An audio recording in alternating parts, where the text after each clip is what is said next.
Recording in progress. 7, looks like it's 7 to me. Yes, it does. Great, why don't we begin? Welcome, everybody. Most people we've had in this room for 3 years, which is really nice, actually. Today is Monday, February 13th, 2023. This is a regularly scheduled meeting of the Zoning and Planning Committee. I'm Deb Crossley, Chair of the committee, and Councilor at Large from Ward 5. To my left is Councilor Biggie Danberg at Large from Ward 6 and Vice Chair of the committee. And then skipping over our director, I have Josh Kurtzman at Large from Ward 4, Pam Wright at Large from Ward 3, and then to my right is Allison Leary at Large from Ward 1. Susan Albright at Large from Ward 2. And I think that's the members of the council this evening. As always, we are, Councilor Ryan, you're sitting in the back today, who's the ward councilor for Ward 8, all on the committee. And our committee clerk is Jacqueline Norton. As always, we are joined as well by Director Barney Heath of the Planning Department. And something's happening. Yeah, no, A little echo here. I got Okay, we're gonna wait for Pam's computer to quiet down. Okay. And Jennifer Kyra, Deputy Director of the Planning Department. And we're also joined this evening by John Sisson, who's our Economic Development Director for a few months now.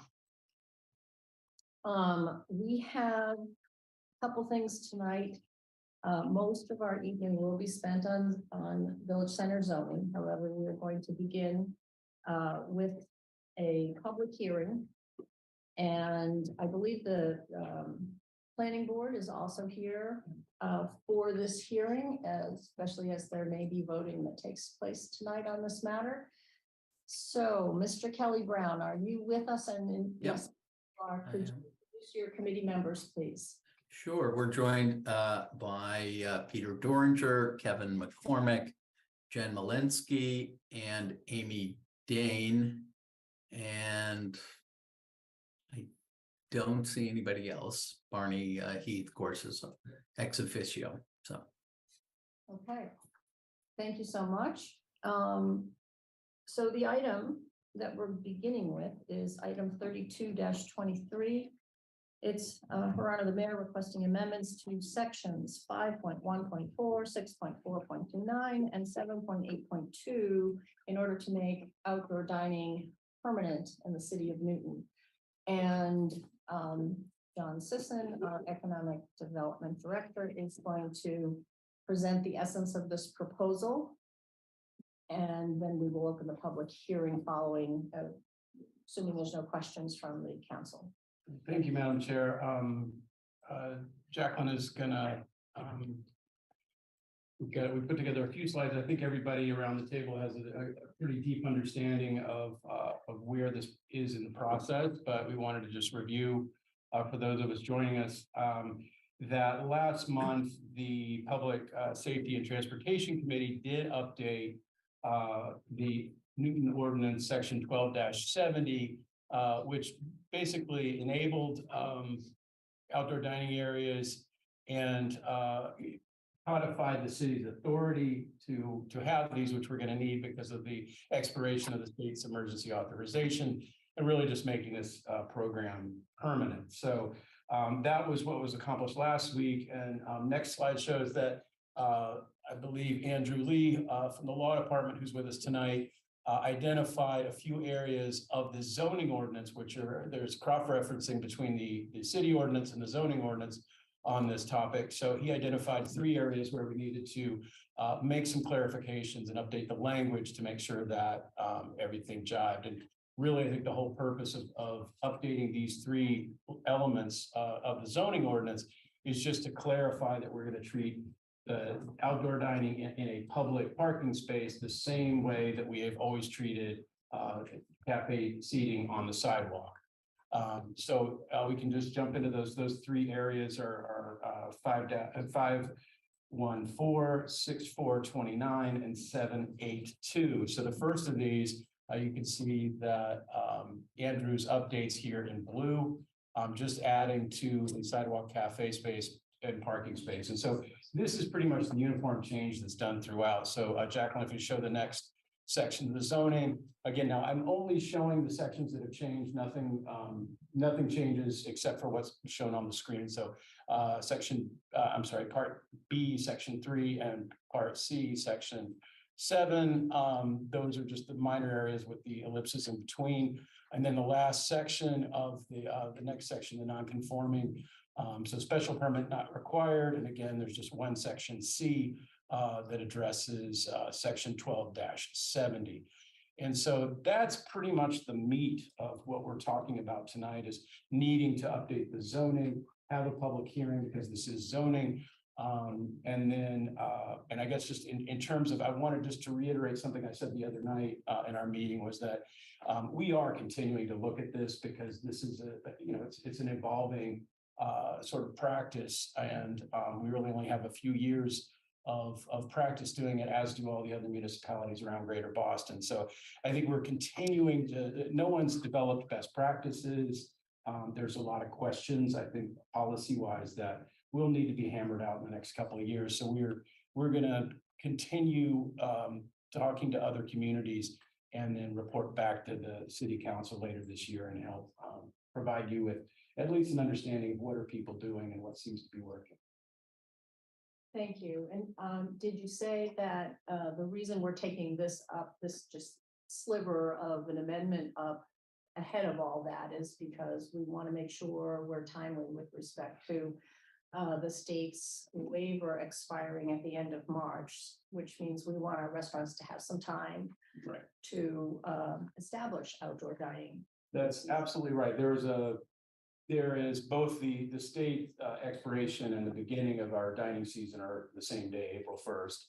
I'm not joking, April 1st, but it's and the but I think also I lost my train of thought there, that we want to make sure that people, as you said, have time, because it's not just getting the ordinance in place and going through the appeal period and all that.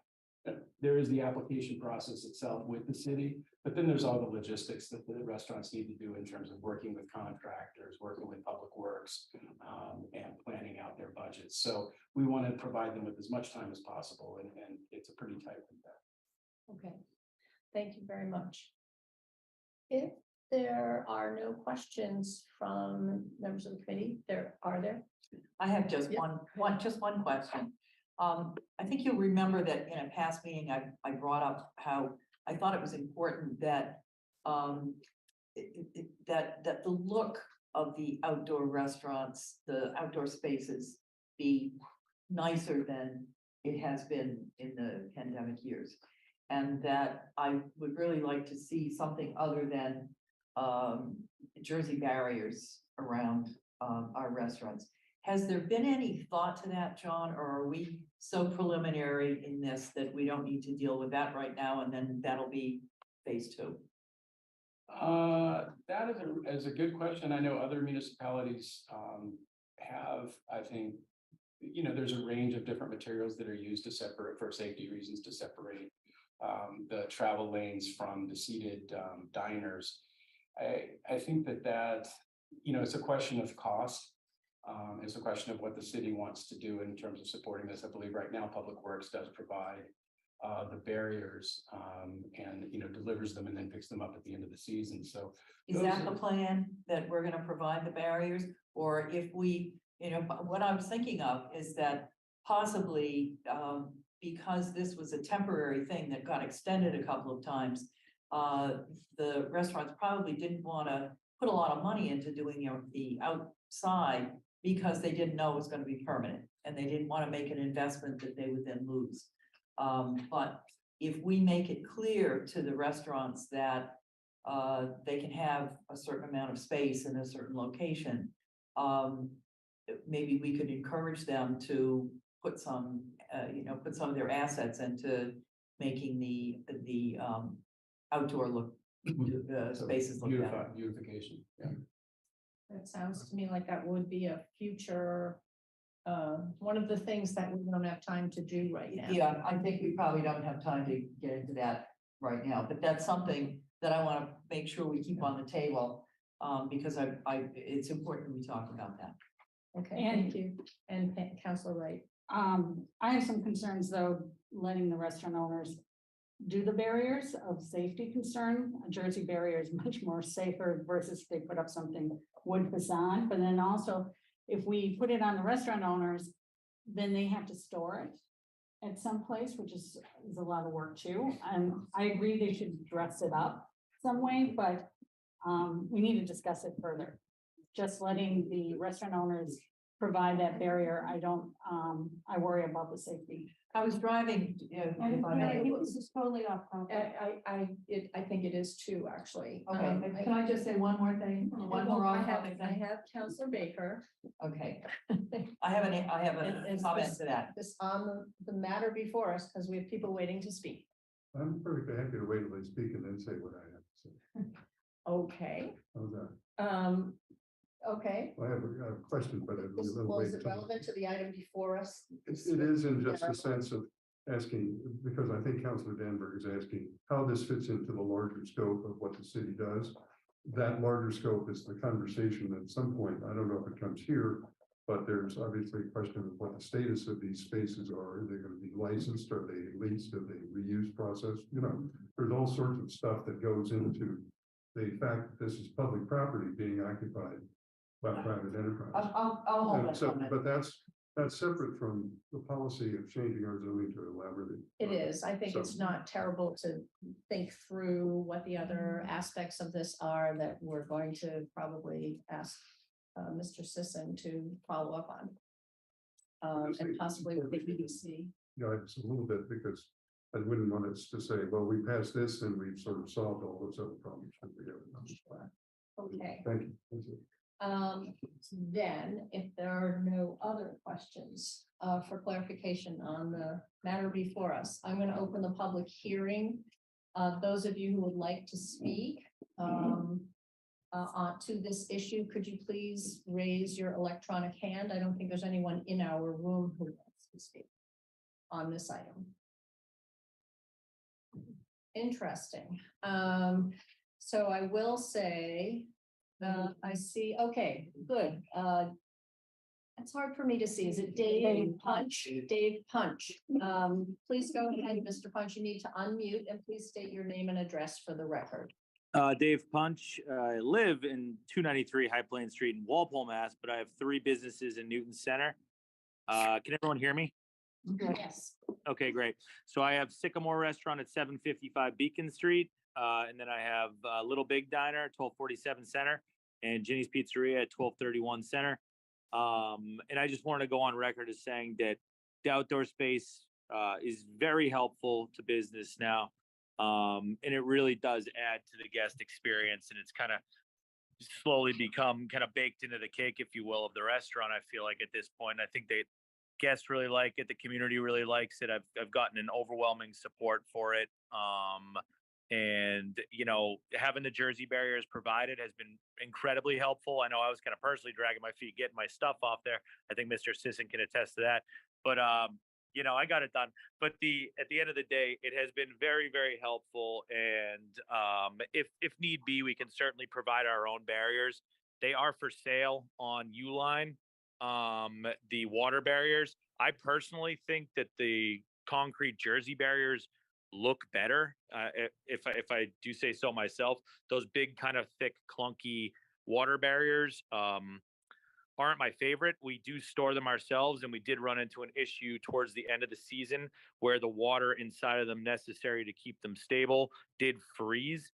And that's about 2,000 pounds of water in there. So we needed to wait, and we were really lucky that we caught a warm spell there towards the end of December, and some of that water melted, or else we wouldn't have been able to move them without help from I don't know who. But you know, the Jersey barriers have been great. And you know, I thought that it was really nice year one in the pandemic. I think it was late 2020, early 2021. I can't remember when, but some of the community members kind of went around and volunteered, and they were able to paint them. I thought that was kind of a fun thing. And that's kind of all I got to say about that. But thanks so much for the support. I personally want to go on record as saying as well that I had restaurants in Cambridge beforehand. Newton's lovely to work with, and you guys have all been really helpful to us. So I really appreciate it. And I appreciate you guys kind of expediting the process for us through the last few years, especially when it was really helpful in 2020 and 2021. So thank you guys very much. Thank you very much, Mr. Punch, and Of course. for complimenting our staff as well. Mr. John D, could you unmute and state your name and address for the record, please? Yes, thank you. John Driscoll, and I'm the owner of Buttonwood Restaurant at 51 Lincoln Street. And I just want to reiterate much of what Dave said. I don't want to be redundant.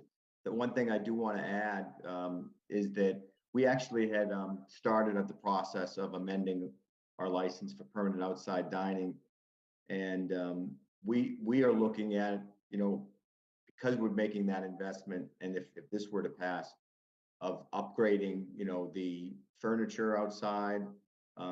In last year, we did spend some money, bringing in flowered pots and things like that to make the barrier look better. So I think we as a business owner, we do want to have the outside looking as best we can. I'm not sure who said it earlier, but when it was not sure if this was permanent, I think making that investment in buying all new furniture is something we would have been cautious about. So if that's done, I think there's a lot of restaurant owners, I can't speak for everyone, obviously, that will feel better about being able to then spend to invest to make the whole area look as good as it can. And it has been vital and helpful to the business. And it's always outside dining for us is always the first reservations that go. So the customers and the residents in the Highlands there, they really love it. And so we appreciate the support too from you folks and helping us hopefully keep this and make it available to the public. I think it's good for everybody. Thank you. Thank you very much. I don't see any more hands up.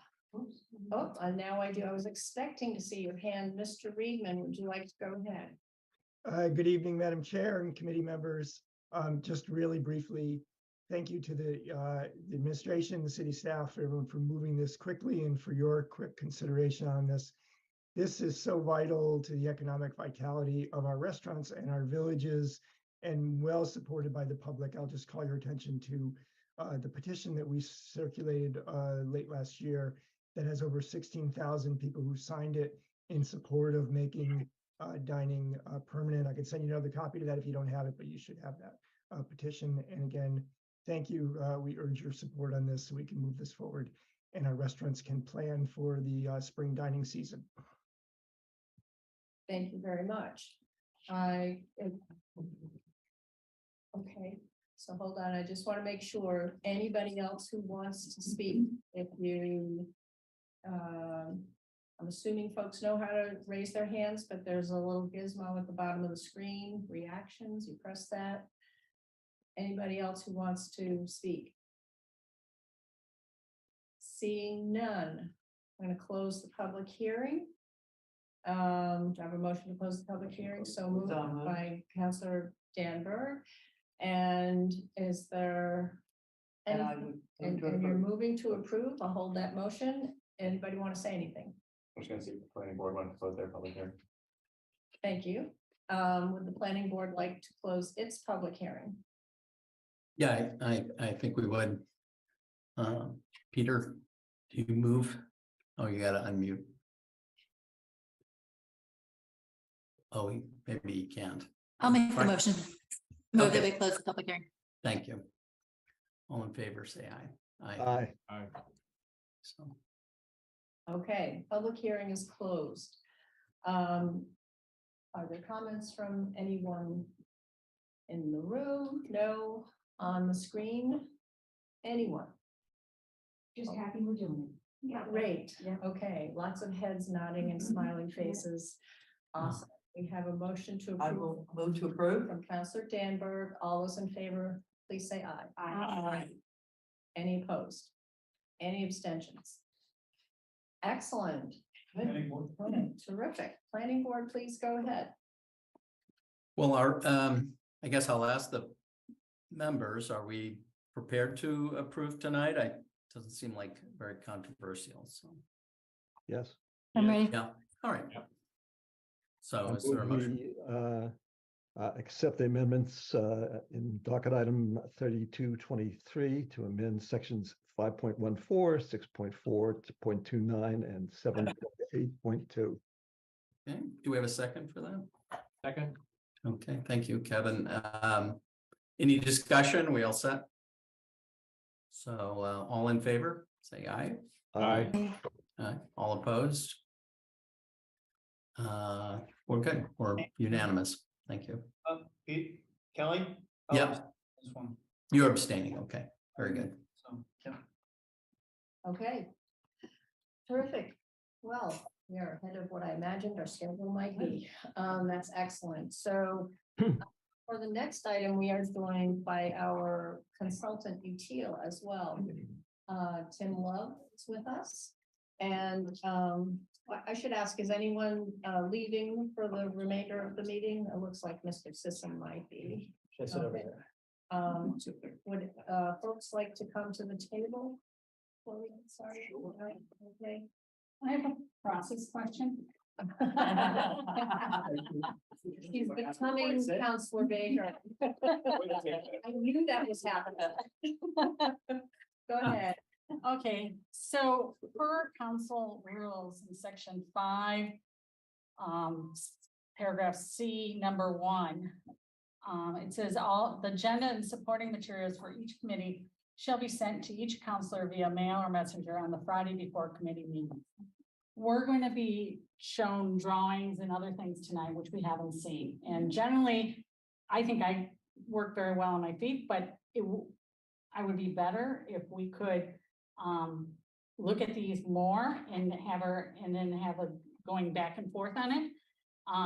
In the past, I've been told just forward your questions to the planning department, which I have done, but I know they're totally understaffed and they have paternity leave and one member, but I'm still waiting for answers from back in December.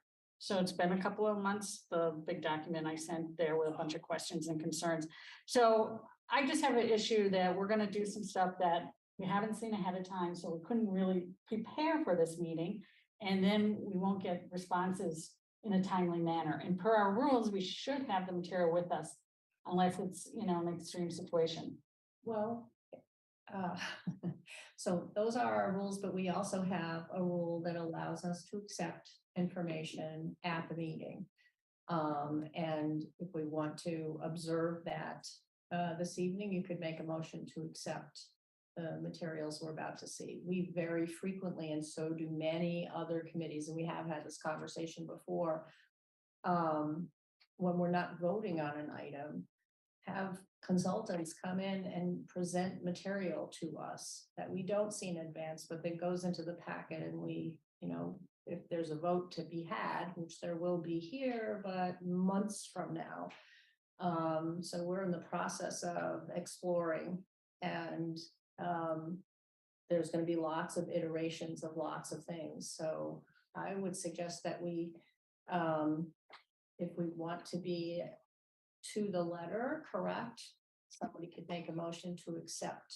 I'm happy to move to accept the I material. thought maybe Pam would like to, but Pam would- but if Oh, you I'm don't- gonna vote against it, just because we're doing this all the time. I can see once in a while, and for a while there, we were doing pretty well that everything was in the Friday packet, but it's gotten sloppy, I think. And things are, I want to be more prepared coming into this meeting. Well, we almost never have PowerPoint presentations in the Friday packet. We have reports and memos so that we know what we're doing and what we're looking forward to. Sometimes we have reading assignments. Sometimes we have zoning text. We already have the zoning text for this. So now as I understand it, we're begin to look at some illustrations that are going to help us understand the text and allow us to have a conversation that might modify. And that conversation would be so much better if we could have studied those drawings a few days Well, ahead of let's time. see if that's true, because this happened, we do this in land use all the time too. The petitioners for land use and the planning department do not put their all their illustrations in their packets ahead. We do it in public facilities when we have a presentation on roads and sidewalks or the sewer program or whatever. We have the presentation in committee and then we deliberate. Then it goes in the packet and normally, in fact, sometimes even in public facilities, I will say we actually are voting on an appropriation at the same time. If the committee feels ready to do that based on that presentation. So it's not unusual. I think we're trying to make the process of deliberating, of exploring and deliberating one that flows.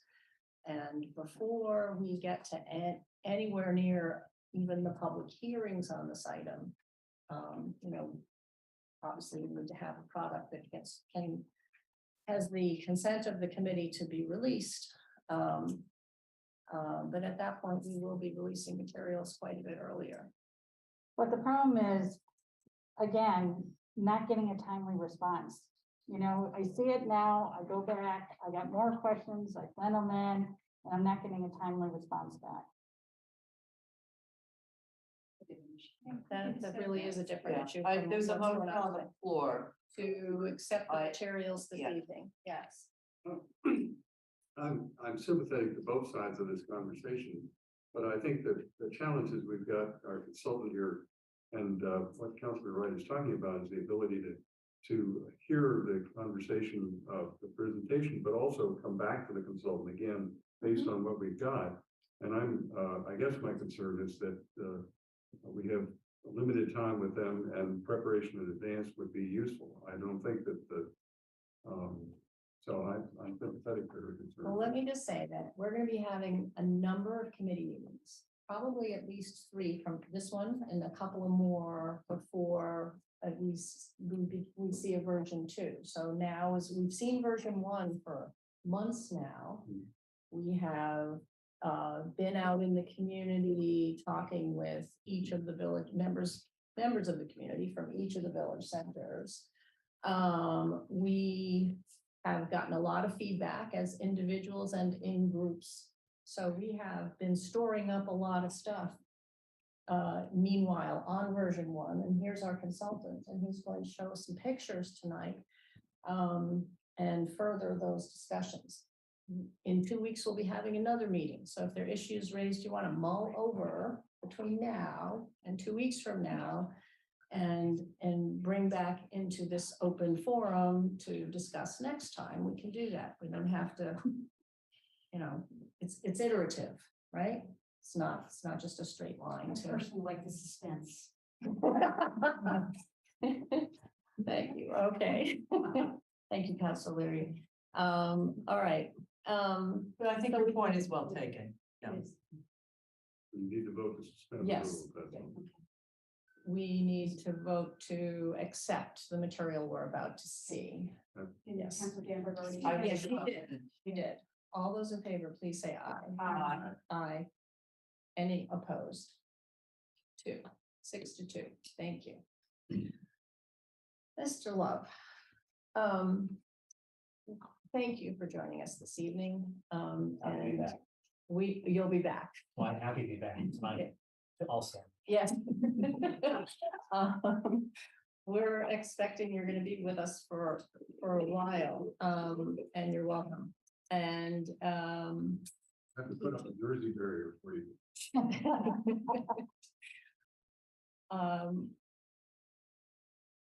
Thank you. And would you like to introduce the rest of your team here? Yes, my name, for those that don't know, my name is Tim Love. I'm a principal at UTEAL.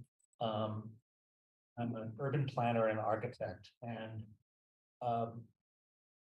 we've been at this for a little while, and I'm joined by Lauren Rapport, who's sitting back there, who does a lot of the work, including many of the drawings you're going to see today. So I think I'll just launch into this. So I think in discussions with the planning department, and some of the feedback we've gotten most recently, we wanted to focus specifically on some of the urban design issues raised by the draft code. And that has to do with the resulting character of the streetscape. If the code were to go into place, what the impacts are on architectural character based on the design standards that are in the code as it stands today. And also because there have been other representations making their way around that have gotten people to focus on this issue more recently, which is the kind of look at the consequential look and feel of you know, over the long term as different properties are rebuilt, what the village centers might look like. So I'm going to take you through some aspects of that with a kind of high level of rigor. I wanted to start by reminding everybody, if you can go to the next slide, excellent, the kind of origin story of the densest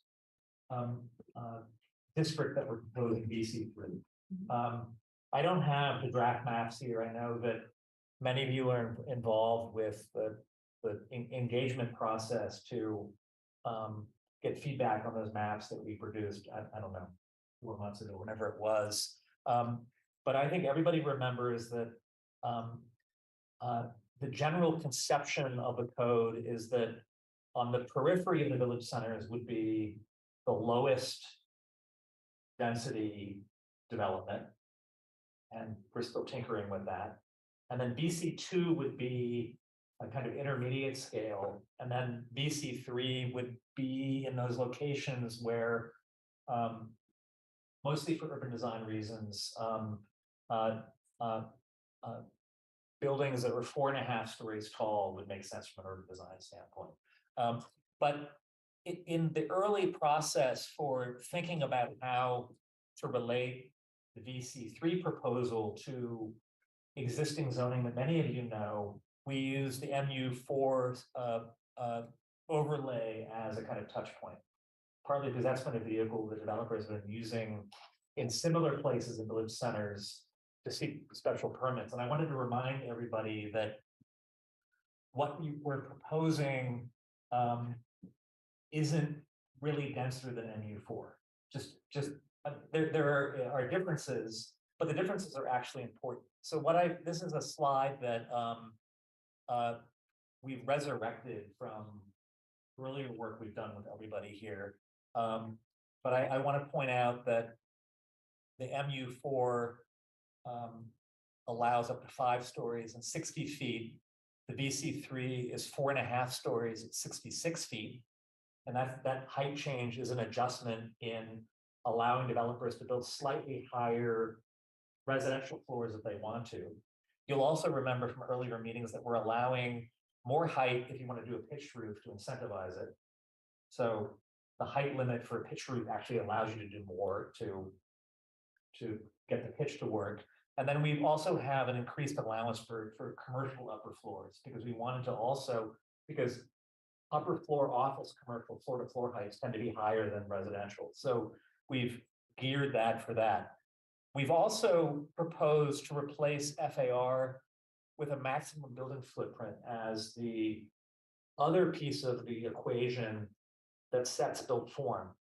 And in our analysis of the biggest building footprint you'd want to see in village centers, we've set the maximum for VC3 at 15,000 square feet. And that is, let's say, right around the smallest footprint the developer likes to build if they're doing a kind of typical kind of floors of residential above. By the way, that's a smaller footprint than the 28 Austin Street project. It's about 3,000 or 4,000 square feet smaller. So that project would not be allowed as of right, by the way. The other thing, and it's hidden by Mr. Dordenger's face, is that the as of right, it can only be executed up to 30,000 square foot lot. So that is 3/4 of an acre. Anything above that would put a project back into the special permit process that you all know so well. So I wanted to set some of those things up. You'll also see that a lot of the other metrics around setbacks aren't very different. A 0 lot line is allowed in our proposal for VC3, but only if the neighboring building of the parcel that you're doing is also a 0 lot line. You can't do 0 lot line if the existing context isn't there. And I think there's been some miscommunication about that, buildings touching buildings. So this information is here. Again, it'll be in the packet when the slide presentation is distributed. But it's important to realize that what we're proposing isn't really any different than MU4. The only difference is that up to a 30,000 square foot lot would, at least per the proposal, be as of right.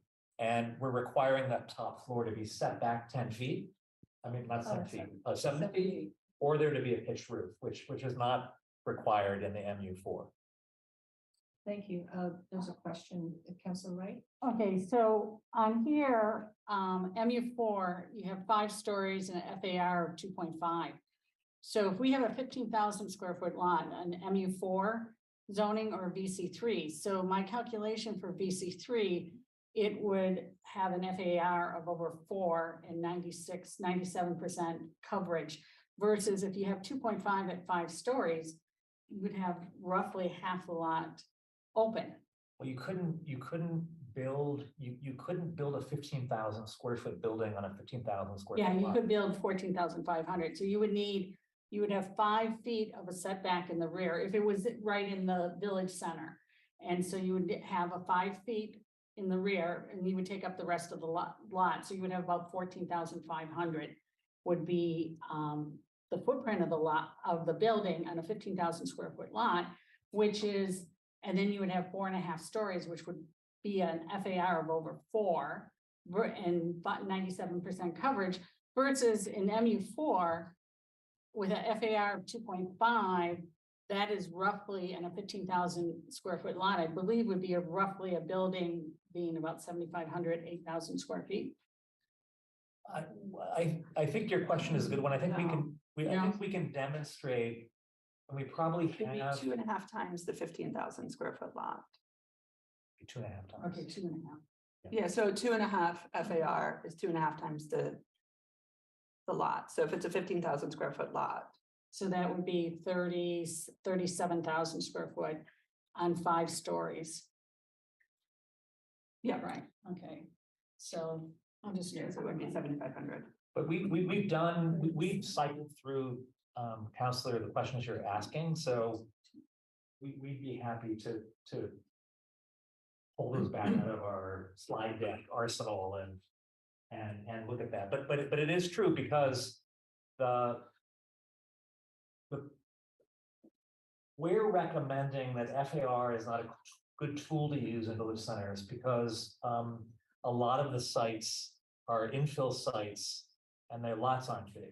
The problem with FAR is it encourages developers to aggregate lots to get a big enough site to then get a building at the height they want to build it. And you've probably seen some of that happen in terms of kind of market, the market will behave to get to a project that meets the FAR, which means that you end up with bigger projects with bigger sites. We're trying to, the logic of not having FAR as part of the menu is to encourage people to build smaller buildings on smaller lots. So my calculation though, doing that still comes up that the building would only take up half the lot in MU4 versus in new one. Yeah, and in reality, in the new one, you're gonna have a space for a driveway for parking. If you get bigger, then you have open space.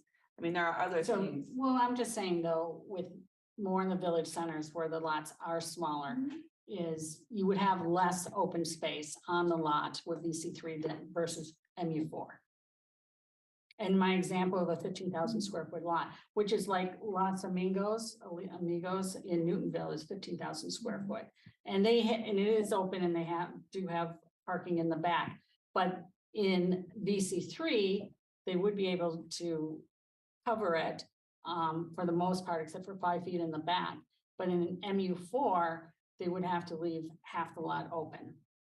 I mean, that hasn't really been what we've seen with MU4, is that only half the lot's covered, but also, I mean, personally, I think if a site like Los Amigos took what's surface parking and made it homes for people, that might be an improvement. Well, and I'm not 'Cause they're, saying. they're not park space that is being removed, you know, it's all paved, the village centers, most of those buildings are taking up the majority of the lots, because they are small lots, they are, you know, buildings, many of which predate zoning.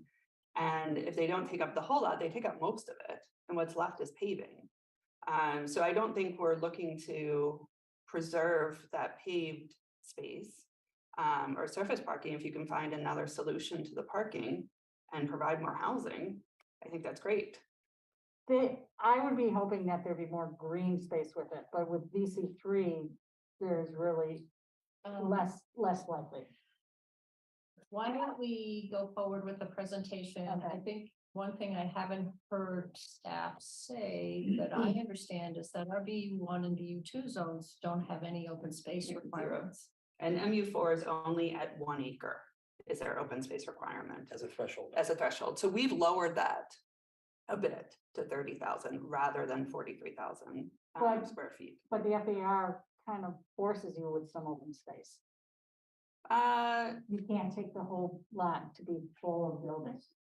Not necessarily. The setbacks and open space are what determine FAR. You can arrange FAR in many different ways. You can have it a bigger, you know, lower building or a smaller building. Well, I was using, and then we can go offline, but MU4, 5-story, 15,000 square foot lot, what would your footprint of your building be? And your footprint would be 7,500 roughly, which is half the lot. Yeah. We almost, for this kind of a conversation, we need a blackboard, we need drawings, this is like, people that, everybody's gonna be wondering, what does that look like? This conversation is probably helpful, but it needs to happen in another way, where we can really all understand what the question is and what the answer is. So There's if I more had, than one way to organize a building on a lot. Yeah. So one of the things is if I had this ahead of time, I could have wrote this up and distributed and you can do that share for my next ideas. time. This isn't new, though. I know, but I didn't know we're talking about it Okay. now. Director Heath. has Yeah, something real to say. quickly, because I think we should move on. It's an interesting question, but we've got 3 examples of MU4s you can go out and take a look at. Boston Street, Trio, and Santander Bank. So you can take a look at all of those and see what you like and what you don't like and compare and contrast. And Santander takes up pretty much the whole lot. Now they are preserving and setting back a bit, but it takes up the Yeah, whole but lot. they're not doing the full 5 stories on the whole building. And that's where it did spread out because you have the 1 story on half the lot and then 5 stories on the rest. But anybody can decide to build their brand new building like that if they choose to, so. But they it go by gives the special permit designer, versus by right.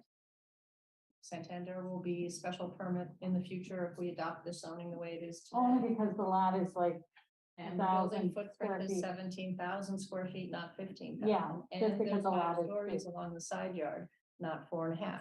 So, you know, we've been down these roads and I think the details of what's allowed by right versus what would require special permit are something that I think we need to internalize and understand truly before we start throwing out, you know, numbers that maybe aren't quite right. I think your questions are excellent. I just want to add that we're including, this is the high level zoning. This is big picture, but we have many design standards also in the zoning that will make the built form better in terms of maximum facade length, requirements for, you know, a whole range of things that will make the aesthetics of the buildings, and we'll show you some actual demonstrations in a minute, lower risk than just FAR and height, because then everything else is possible.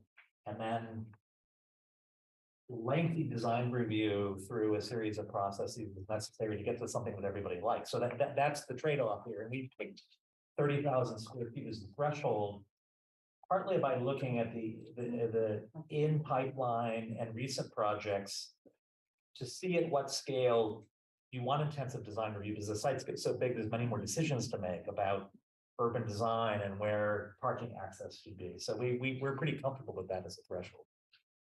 I would like to call on Councilor Leary. Just wanted to make a quick comment because I think what Councilor Wright is talking about is, more green spaces and open area in some of our centers.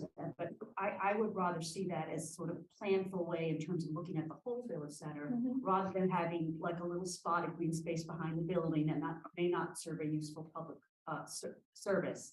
So I think this is what I'm taking from your point, Candace, is we do want to extend and expand, especially if people are living in smaller apartments or less access to personal green space. We want to have opportunities for trees and little parkland. I think everybody loves the Austin Street open space there, and we want to make sure we're including that overall in our plan. Yeah, and as Jen said, we're lowering the open space requirement from an acre to 30,000 square feet. And we also are requiring all new development village centers, if the sidewalk isn't currently wide enough, to create a 12-foot sidewalk. So that's built in as that part of the public right-of-way would be on private property to achieve that 12 feet. And we would allow us to put in trees and Exactly. plantings. Yep. And the 30,000 square foot threshold, when the open space requirement applies, is also the same as the special permit threshold, which I think is important because it's hard to code for good public open space. So we think it's important that those spaces go through that extra level of review to make sure we're getting a variety of types of open spaces, plazas and green spaces and things like that. So, yeah, so just to follow up on both of those comments, it feels like the city, feels clear to me that the city has a role to play in creating those open spaces that everybody likes. The plaza was because there was a parking lot there and we could use that as a plaza, and we came to that agreement with the developer. So I think that we should put a pin in that we're coming back to it, that every village that we work on, when we do our village planning, we have to plan on where will the open space be. And the city's responsibility is to help carve that out, not every developer to carve out a little piece of open space. That's not meaningful. So I just want to come back to that at some point, that the city will take that responsibility and work on that problem. Yeah, and I think we've done that to an extent in West Newton and also Newtonville when we did the mobile. We made wide sidewalks. We focused resources on street trees and enhancing public spaces and making them bigger. So I think that is our responsibility. I think the point that we have to reinforce is that it's not appropriate in the zoning to require open space for the lots that are in the center of the business district. That we never have done that, but exactly, there's another whole effort that needs to take place in conjunction with this. But I will say that the special permit process, at over 30,000 square feet allows for negotiations with different developers. For example, it allows for a thoughtful discussion about, well, if only the building next door was also being developed, then there would be an opportunity. And that might then lead to a discussion with the first developer to develop, to think, why don't you do this anyway? Because there's a chance that there might be an opportunity later. And we do a lot of that work in our practice. We developed with the city of Cambridge where all of the future streets in Alewife would go as a kind of game plan. And we made sure that the new streets were always on one property or another along kind of parcel lines. And the city's using that roadmap as developers come to develop their projects, which is, here's a map, you got to build this section of street, and very slowly those streets are getting built out. So, but now we're way on topic. So let's get back to the agenda. Next slide. So, one of the things that we've been thinking about when we have been assigning the draft map designations is that we've preferred on those streets that already have character or have good bones and could have character in the future in the village centers we've been looking at, that it probably makes sense to map the same heights on both sides of the street so that we get a kind of consistent public space, public realm defined by the width of the public right of way, which is both the street, the sidewalk, and maybe even some private property if the sidewalks aren't 12 feet wide, up to the cornice height where there's either a setback or a pitched roof.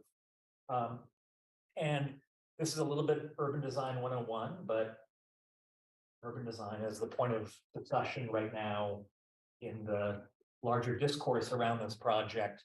One of the things as urban designers we learn and we study is the height to width ratio, which includes both the public realm and then the buildings that shape and define that space. It's very important to consider that streets are public spaces. They're not just conduits for cars and bikes and people. And the general logic is that you can evaluate the general qualities of this of that space, irrespective of the actual size, by the proportional relationship of width to height. And so these are very simple diagrams that are a little bit hard to read, where the building edges and the earth is treated as one gray mass, as if it's a clay model. And these are cross-section diagrams or cuts through both the street and building. So you can see that by the pitch roofs, maybe that's a little bit of a clue about what we're looking at. And so some streets in Europe or in the North End are very narrow and tall, a 3-to-1, where the buildings are much taller than the width of the street. There are some streets in the North End like that. And Italy. And Italy also. Little Italy and Italy. That's why. And then there are very wide aspect ratios. That's a 1-to-6. And some parts of Washington Street are like that, right? You might recognize that proportion now when you're driving around. And in a way, when you drive around, turn on your building height to street width thing. It's a fun game you can play while you're driving.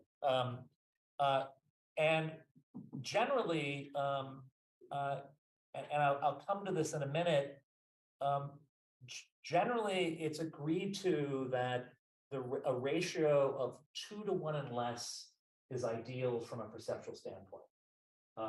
We feel it's not too tight, but we feel like from a placemaking standpoint, we're in a place. It's like a well-proportioned room, like this room. Too high and one wide. It's too wide and one high. Too wide and one. It's considered kind of the maximum. Okay. And typically in The maximum width or the maximum? Looking at ratio. The maximum ratio. Right. Which one are you pointing to, Mr. Lowe? I'm sorry. Two wide and one high. Jack, can you point to the ones in the over the 2-to-1s, that column, that column. Okay. And if you the streets that urban designers like the best either have a 2-to-1 ratio or less, 1.5 to 1. And if they're too wide, typically there are strong alleys and street trees to recreate that proportion, which is why the trees are there. And this is from the Lexicon for New Urbanism. It's a kind of Bible for urban designers that kind of talks about that. And we've included some quotes from that. Next slide. Excuse me. Now Question? Yeah, just a minute. I mean, Well, you really have to sit here so I can. well, I'm see. looking at the screen and then trying to Oh, do several things at once. No, you've given us all something besides counting cows from the car, which is what I did as a kid. But I just need to understand the aspect ratio is that the apparent width of the street compared to the apparent width of the building Right. height for a person standing on the street Yes. in the driving or? Standing, the kind of, the ideal perceptual frame for creating a sense of place is 2 to 1 down, and less down to 1 to 1.5 is the ideal. You know, eye height is at 5 feet 2 inches. You know, taking in the prospect, that cornice line. And if you look at streets of a wide range of actual widths that urban designers like, whether it's a narrow street and the buildings are lower, or a wider street and the buildings are higher, that's a recurring proportion. So the proportions are to make you feel like you're in an enclosure, in a space that's But not scaled too to tight. people. Scale to it's a human-centered kind of, by analyzing lots of streets over time, and there's been a lot of architectural theory about this back to the Renaissance. This aspect ratio is a very important part of making decisions about the heights of buildings relative to streets. I'm sorry, can I just ask a clarifying question? If you took the Champs-Élysées in Paris, which I think is a broad street, Right. it would be, now I have a sense of place if I get a chance to go there, which I haven't for a Right. while, but, but that's a wider street than Because the higher. trees correct the proportion. Go to the next slide. The question, Counselor. That's not the Champs-Élysées, but it's a similar kind of street in Rome. And Which typically, one are you, I'm The sorry. one that says Bottom right. Rome. Oh, Right? I'm trying to read it. Not Barcelona, all right. So the, you'll see that the widths of the streets are all different.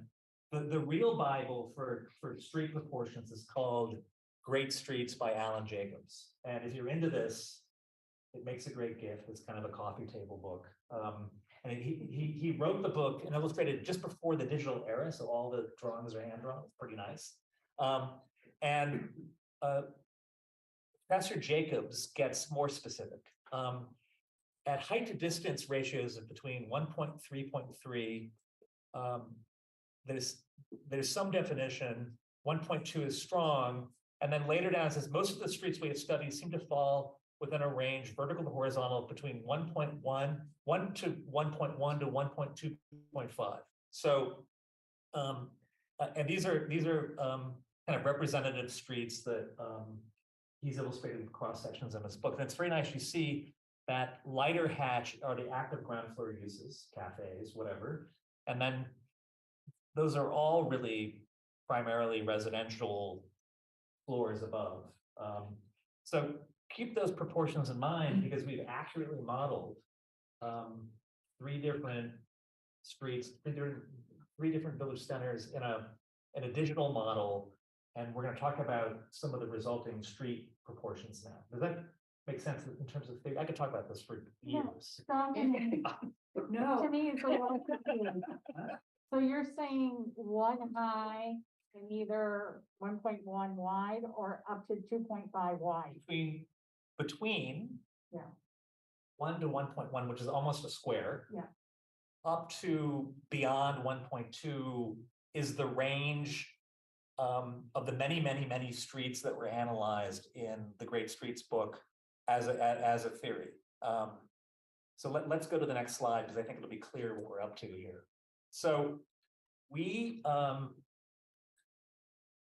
took 3 specific streets in 3 village centers where we're proposing in that those limited areas we're proposing BC3, and we've done before and after kind of proportioning analyses. This is the tightest street that we're proposing, BC3, Lincoln Street in the Highlands. It has a relatively narrower back of sidewalk to back of sidewalk dimension of 67 feet. The current, and the street trees are very spotty, so they're not doing the French thing, you know what I mean? They're not defining and bringing in the street. And so the ratio there is 1 to 3.7. There's some taller buildings and some lower ones. Again, you have to move the zoom over. We've kind of shown roughly where we're cutting the cross sections. It's hard to see. And then the consequence of the proposed street section you can see there is 1 to 1.5. And there's a taller building on the south side of the street. I can't remember the address, which already has 2 floors. So the embedded value probably means that one is unlikely to get redeveloped to add just another 4.5. But hypothetically, though, that's the proportion you get on both sides of the street. So that's Lincoln Street. Next.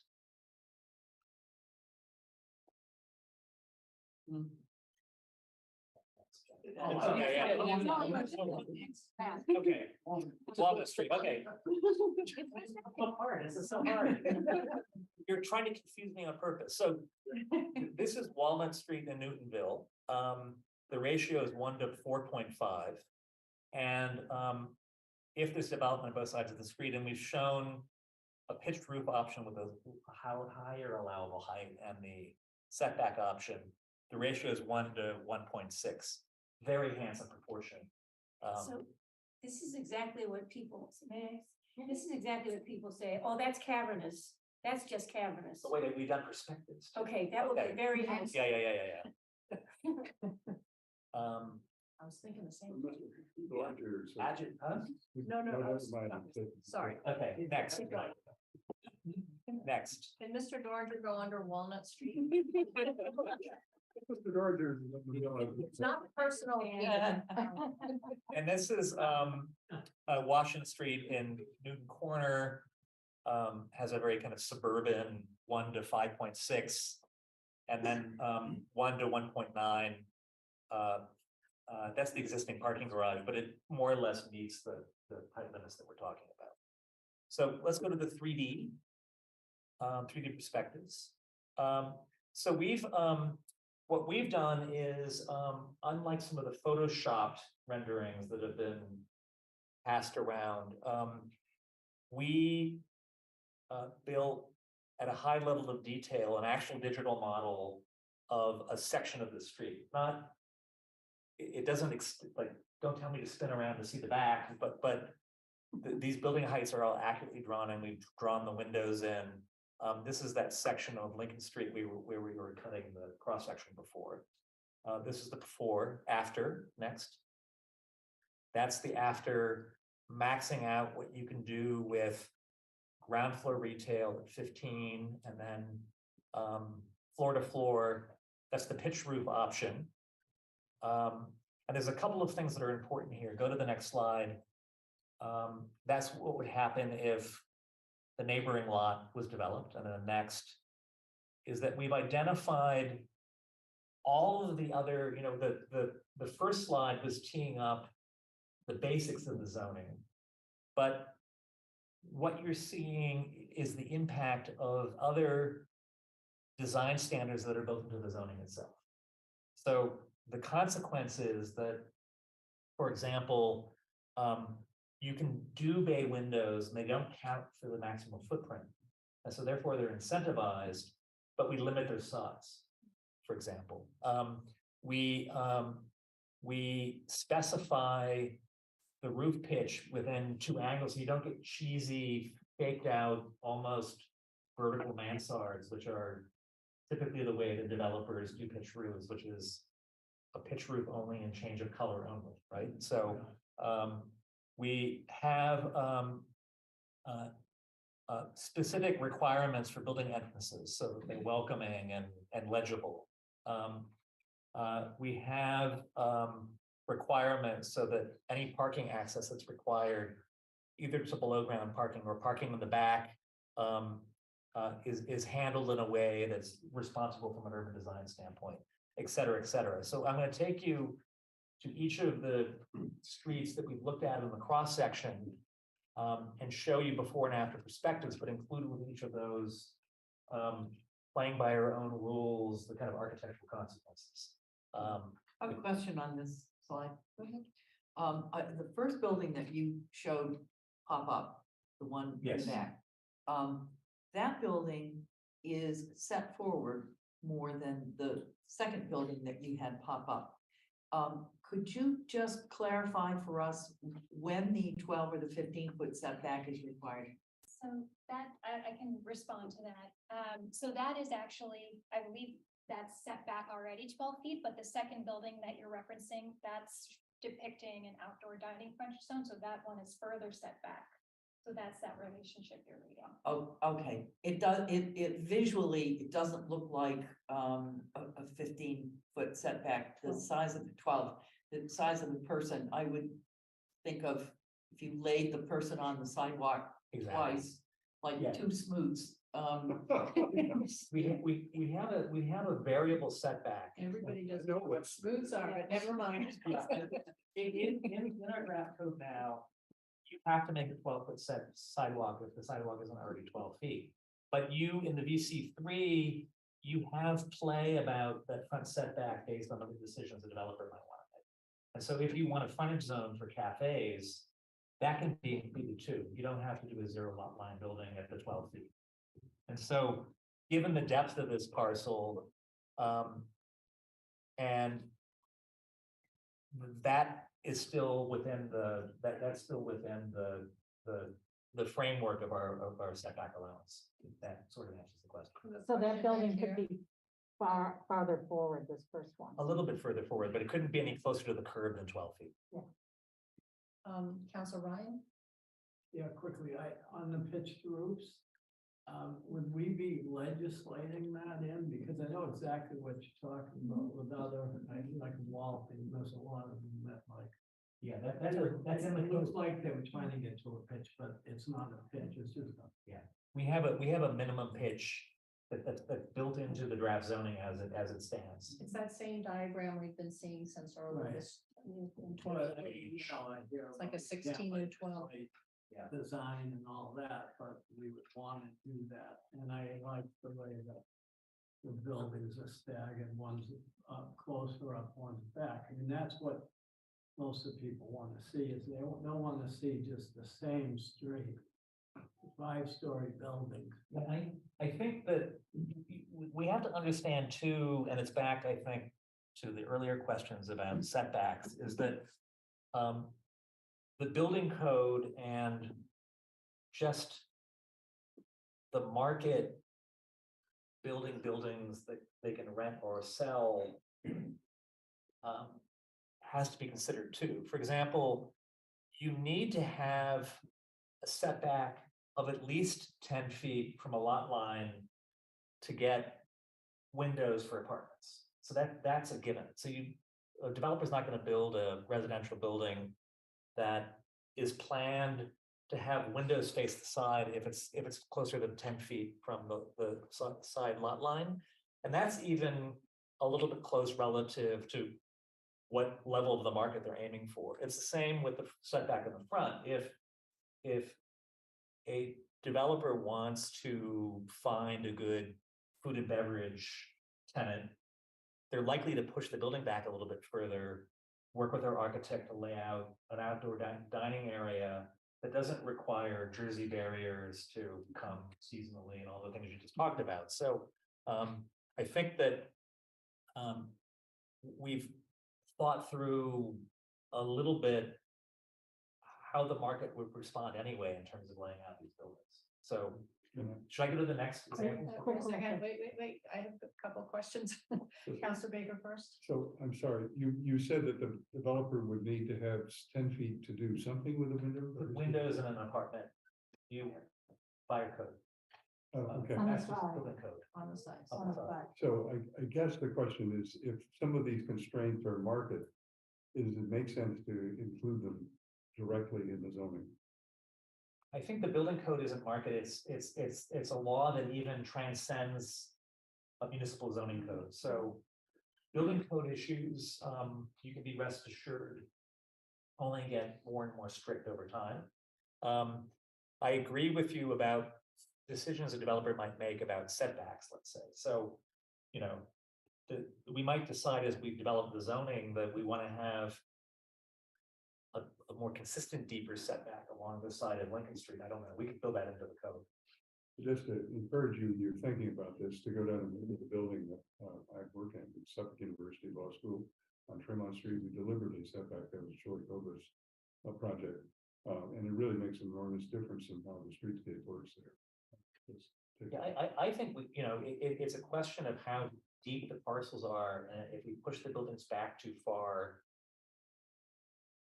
Does the depth of the parcel start to risk making it viable? But I think that we're open to thinking about setbacks, maybe in a more site-specific way as we develop the zoning. We've even thought about maybe even using other graphics in the zoning map to privilege some streets over others in terms of other attributes they have to have. We have this frontage zone idea we have, but those might only apply on certain streets, and then we might be mapping streets anyway with a color or something. So I think those are all things that are worth considering.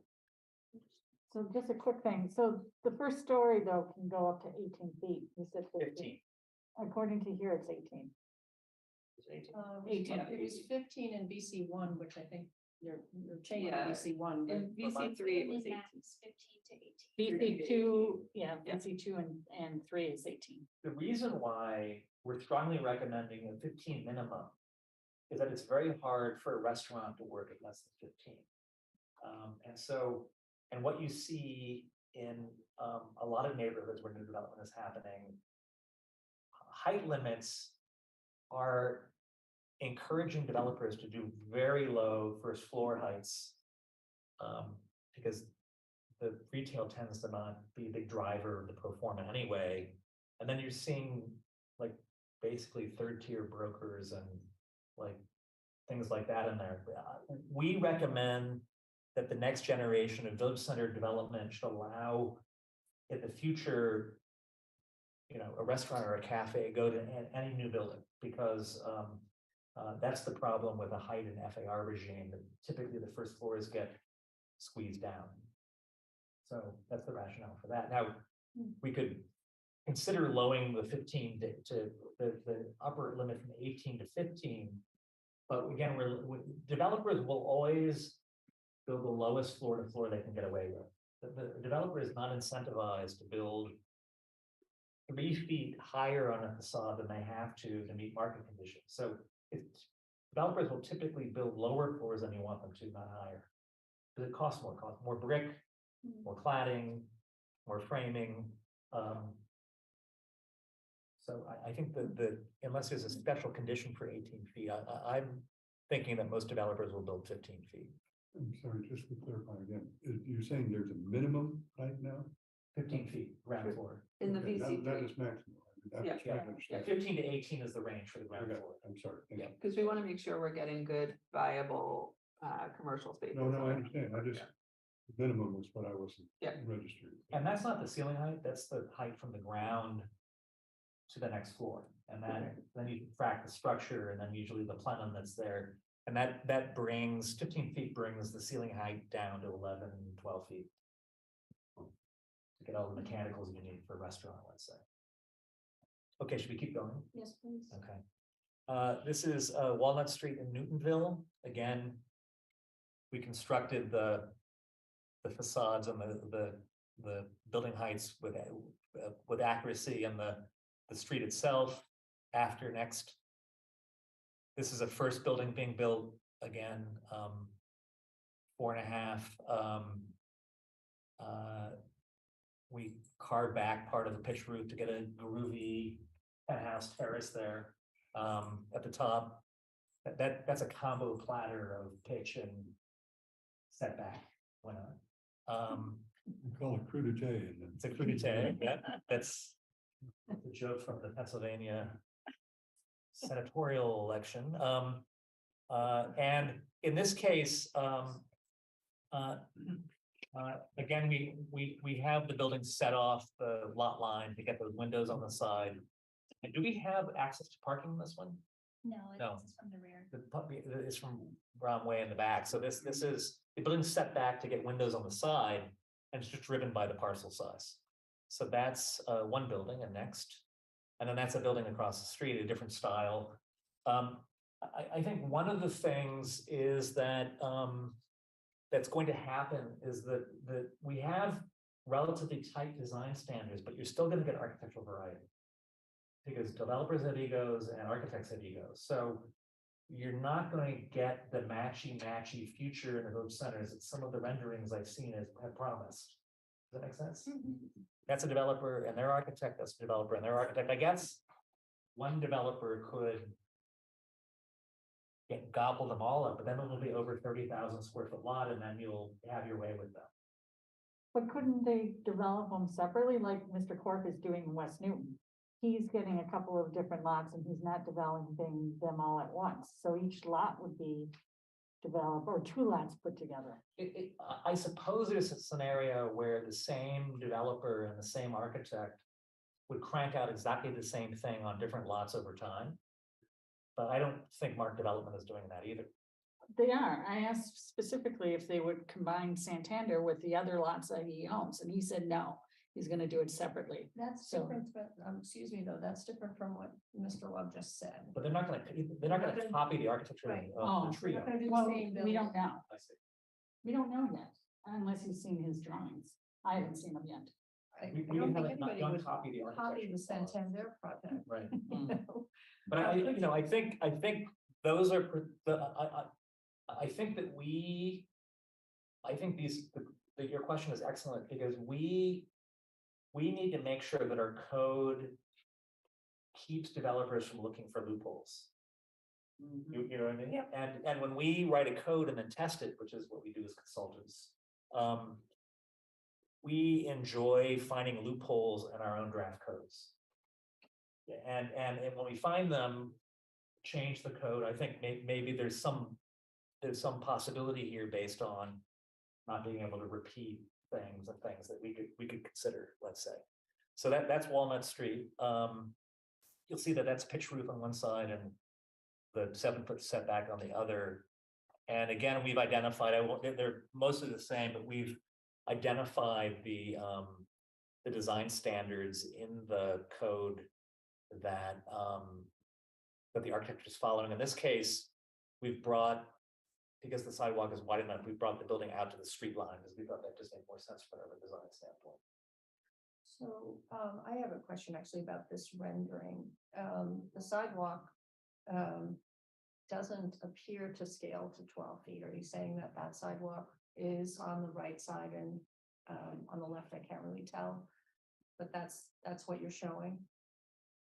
Is a 12-foot sidewalk? We've shown 12 feet for all of your development. Do you think that person in the foreground on the right is bigger than they should be? No, we measured, he's like 5'10". If I ask also, if you take the line of the sidewalk, counselor, and you track that, it actually runs off the perspective. There's a little bit of an optical illusion. Oh, because he's forward of the edge of the building that fits on the page. And I will point for you, the rest of the people can't see this, but Yeah, in the construction of the perspective, that line would intersect over. this I see. building way over here, and if you laid him down, there'd be two of him. It might Too be, smooth. yeah, it'd be helpful if you had, so when you talk about layering sidewalks with trees or street furniture, or the walking space, the cafe space, maybe in some illustration, put that cafe space in there so we can Yeah. kind of gauge the scale. So, Council, right? so why would a developer want to do less building and put in the cafe space? Because now he has the street space that he can use for his outdoor dining. Because if it's on private property, they can keep it out there all year, they don't have to. put up barricades. Do that. Well, it's on private property, right? Right, yeah, not private property. Go ahead. Yeah, you could walk down Newtonville now on Walnut Street. It's pretty constrained, even though we have pretty generous sidewalks between all the street furniture we have up there. And kind of the amenity space. So I could see why somebody would want to have more space for outdoor dining, because you can't fit many tables out there right now. Yeah, it's pretty. And you want to provide a pathway for pedestrians. Well, you have to provide ADA Yeah, I think pathway. you might say, well, why don't we just require bigger setbacks all the way along? The problem is that then you have bigger setbacks are great if it's done with intentionality, because that particular developer then is going to design that setback for outdoor cafe dining. If we just required it, then you would have a condition for many years, 30 or 40, where the buildings are going back and forth without any reason why the buildings push back. That would be an explanation for that, but I think it's a good point. Yeah, well, We're open to bigger setbacks. Because if they don't have an outdoor cafe, it could actually be green space, so they could have more green along the street than just some of the trees, which a lot of times they don't survive. Would that then give a bonus in height? So I think that the you could problem- keep the ratio the same? I think the problem with just green space along the buildings is it's gonna tend to change the character of the village centers into something where you have buildings with foundation plans along them. And I think that isn't really the spirit of the village centers, which is to have as much shop front as possible interact with the sidewalk. So, but what's Carry new? on. Okay, so Counselor Leary was waiting to speak. Just, like, I want, one thing that when I'm looking at this picture, it bothers me that I can't see the Masonic building. And it's like our 5-story historic building, and I'm just thinking about how we want to protect or make sure that our prominent buildings are still prominent and visible. You would see it if the perspective was the other. Just a view. It's just a view, I know, but I know exactly where that view is. It's just down, yeah, so that's just one comment I would have. And I wanted to ask a question, like, for me, what really I love the most is variety, different buildings, and that's really what, and that, you know, that's hard to get into zoning, but I think we're working now to sort of include that. Yeah, I completely agree. I think we don't want a matchy world. I think the problem a little bit now is that, as you all know, doing development review, in any development cycle, developers use the same tricks, the same. Yeah, we see You the know, same. if there's any developers, I'm sorry, on the call, but I think that hopefully, I mean, I think that one thing that's important in village zoning is we want to disincentivize aggregation of sites for bigger projects. And the beauty is that the 15,000 square foot footprint limit means that if you already have the 15,000 square feet, you have to get a much bigger lot before you can do 2 buildings. And so that's also gained in a way to have a building that, again, that's smaller than 28 Austin, as big as you can build, and you would need a site twice as big as a 28 Austin site before you could do 2 buildings, but you can't do these big buildings. So I think that, and if that's going to be a developer and their architect, and you're right, there's some developers who are developing multiple sites, but I think the only risk is the same developer acquiring multiple sites and using the exact same facade design and things. And so maybe we need to think about a way to deal with that. But But then it would be a special permit, wouldn't it? Well, if they're probably gonna trigger site plan review though, anyway. So even if they don't, if they're staying below the 30,000 square feet and I think this is a probably fairly unlikely scenario, but they're buying up a bunch of different parcels and plopping down the same building over and over again on those. They'd still be going through site plan review, and we still have some ability to review design through site plan review. So I think through that process, we could still encourage variety. It's hard to imagine, I mean. But you know, I don't think it's a likely scenario that you have one developer. I think your take scenario the same is product and just, Right. one developer buys 3 29,000 square foot lots. it doesn't combine them and do one large. It doesn't combine them. And then it develops a prototype and tries to repeat it. Mhm. If that's our biggest worry, I think that the zoning code is pretty good. It's hard to imagine that. I mean, that's what you see when you do a suburban subdivision. You know, it's all these types and they get repeated 50 times. Like we. Does the current zoning prohibit that? Does the BU No. two say it has to be different? No. Oh, so it doesn't make it any worse. But it's special This is permit. no problem. No, but with a special permit, you could. Here's the advantage of Newton, which is that there's no parcel that matches any other Yeah. parcel. We do work in the Midwest too. Advantage of, I just couldn't hear. None of the parcels are the same shape and size, none of them. So there's no way the developer can develop a prototype and. It's the crank one that out. way Newton is truly diverse. Because our parcels got shape and configuration. We do consulting in the Midwest, and the same parcel runs for miles, and a developer could do that, actually. So, okay, next. Wait, I Oh. have a question. Oh, all right. No, well, one thing I like about West Newton is you do have the different depths of buildings and you have green space, you have the police station and the courthouse, which is, you know, pulled off the street, and then the bank, Santander Bank, there's a little bit extra space, and the church is farther back. But then you also have some buildings on this, along the street, but, you know, zoning it for everything along the street doesn't give you that variety, and I think people do like that variety. It is written in there too that the, if you have, I think we have it so that public space, like if you're creating some outdoor space, that's exempt from those requirements, but we can take a closer look at that. And one of the things we've done recently actually is gone through and did a study of a lot of the existing buildings that have some historic value that maybe we have an opportunity to add more development on those sites like Santander. And we found that the max setback, sometimes we run into some trouble. So I think we do want to figure out how we account for that in the next version of the code to make sure that those situations can continue, like Santander that's set a little bit further back. Right. And again, I suspect, knowing most of the village centers and which parcels are below and above 30,000 square feet, that you probably want those smaller parcels, the buildings to line up, and then the bigger projects is where you want the exceptions, because you can art direct what they are. It's back to the comments, you don't want every little project also making their own little crummy little like confetti open space, you know?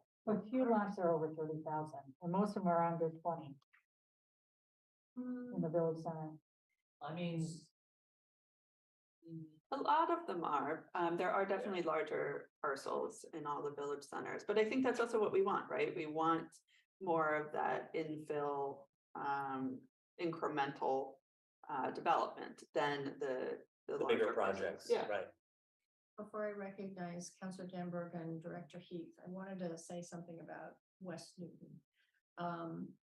So I'd actually love to see one of these views of West Newton, because I think it's on its own scale. The street width is extremely wide. And said this the other week, but not when you were here. I stood out in front of Judith's Bakery, or it's called Kitchen, thank you, and looked back. And so much of West Newton will stay exactly as it is, because it's either the church, the public police station, public building, the public park, the historic building that's straight ahead on the front corner. And, you know, it's actually going to be hard to come up with the perfect ratio if what you show is the perfect ratio.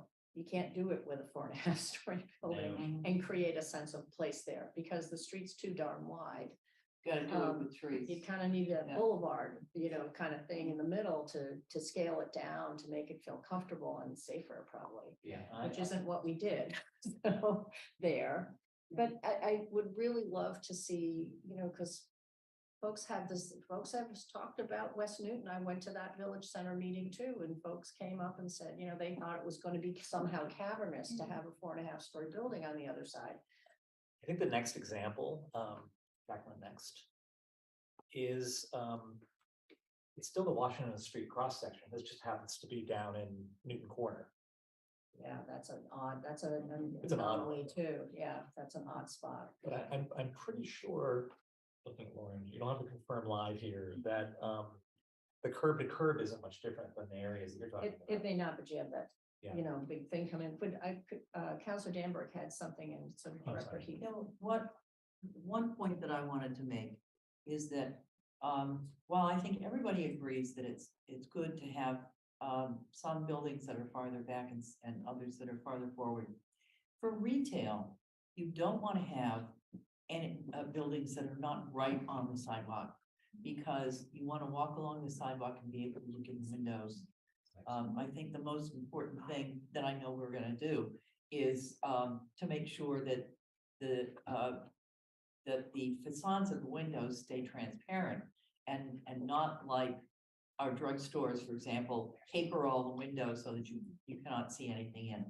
But we do want those buildings right on the sidewalk if they're gonna encourage retail. I, also wanted to say that I think that the idea of having a 15 foot minimum is great, because that's gonna encourage more restaurants to actually move into these spaces because they're able to do it. If you notice, the restaurants go into the places where they can have the Higher ceilings. higher ceilings and the HVAC and the needed stuff that restaurants have. And we know that 15 feet as an architecture firm is a good number because, you know, in the back and forth with the developers we work with, they, you know, they say it can't be any lower than 15 feet, maybe 14.6, or we can't get a restaurant in there. So, And I could see where developers would want to make the ceilings as low as possible because it's cheaper to build. that's right. They're not renting them, they're building them. And it's important to think that when buildings are built, they become infrastructure or the semi-permanent furniture of the city. And so part of our role is to make sure that buildings are built with good bones, because the ownership's going to change, retail patterns are going to change. And so, you know, I think that zoning should have an eye on the long ball in terms of the quality of the buildings and their future life. And if we're going to have 12-foot setbacks, then we want sidewalk right up to the building and not grass. If we have, it's nice to have lots of plants, but let's put them in pots where they belong. Yeah. I think what this is suggesting is, and it might be something that we can, it's like, we probably need to drill into our frontage zone and our setback diagram a little bit more.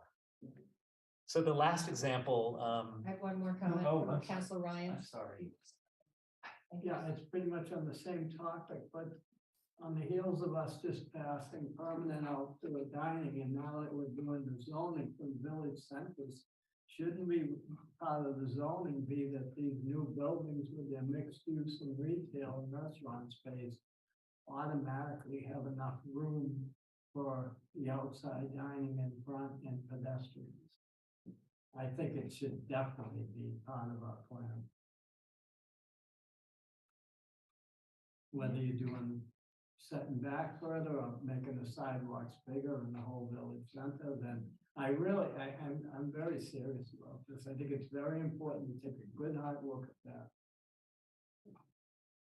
I do think that the 12-foot sidewalk accomplishes a good portion of what you're talking about. Creating that frontage zone where you can do an awful lot there. Yeah, whichever way we get there. You can get two tops in that dimension, for sure, and still have an ADA passage. But I think this suggests that we'll do some plan diagrams to sort this out. Just one quick question. So the 12-foot sidewalk, so the building right now, let's say, is on the lot line, which is 6 feet. So we're saying they have to be back 12 feet. Who owns that other 6? Can they use it as outdoor space? Yes. Okay. But in a way that we would frame specifically in the zoning. So 2 points of view here. One is it should seem more like a continuation of the sidewalk, and which would allow for more flexibility for changes of tenants and outdoor designing. You're suggesting that should be planting, and I think we'll do some more thinking around that to figure out what the rule set should be. We want to leave a little bit of flexibility, but we don't. We want, again, it's about encouraging buildings to be built that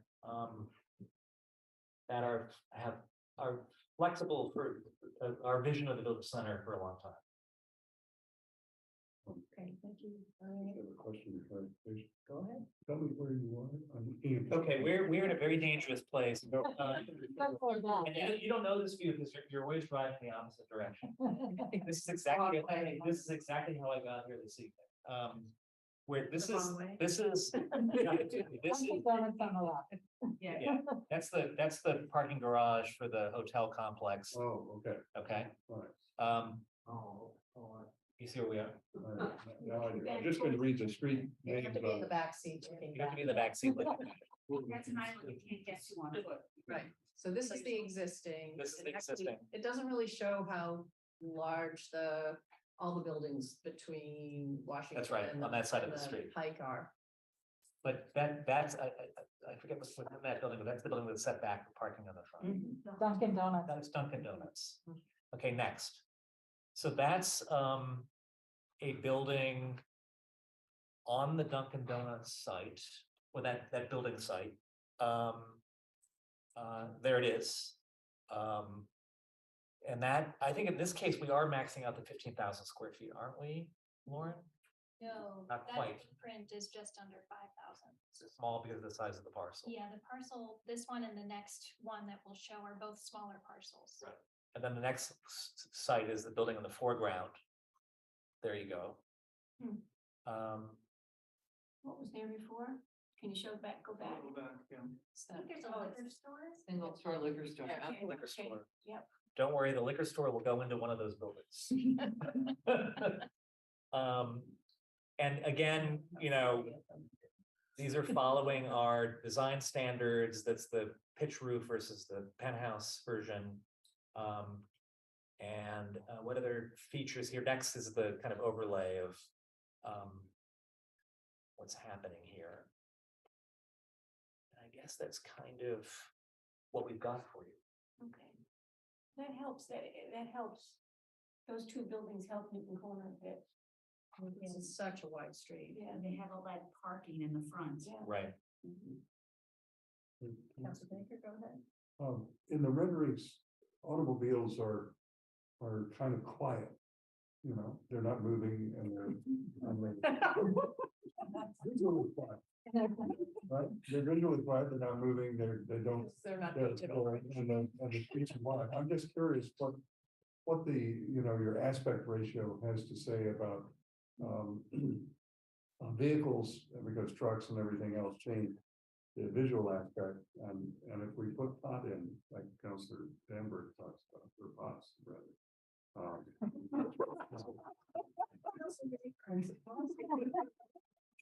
One other correction. I think you're right. I think Washington Street is actually difficult. Not just here, but in West Newton too, because it's an arterial. And so I think the market will make decisions about, there's legacy retail, at least in West Newton. There really isn't here. It's more kind of auto dominated drive up. And this might be a more attractive place for commercial on the upper floors anyway. But we still have a 75% ground floor transparency requirement in the code. So at least architecturally, in terms of tenanting, they would still have to have, relatively active uses on the ground. And we have a list of activities. I'm trying to understand the impact of the streetscape of the street as opposed to the building. Oh. Does that make a difference? I just don't know. I mean. I think if we go to the next slide, we've got a matrix that compares the aspect ratios with the proposed development and the street. Back to the next slide. Yeah. Oh. So here we go. Here they are kind of lined up. I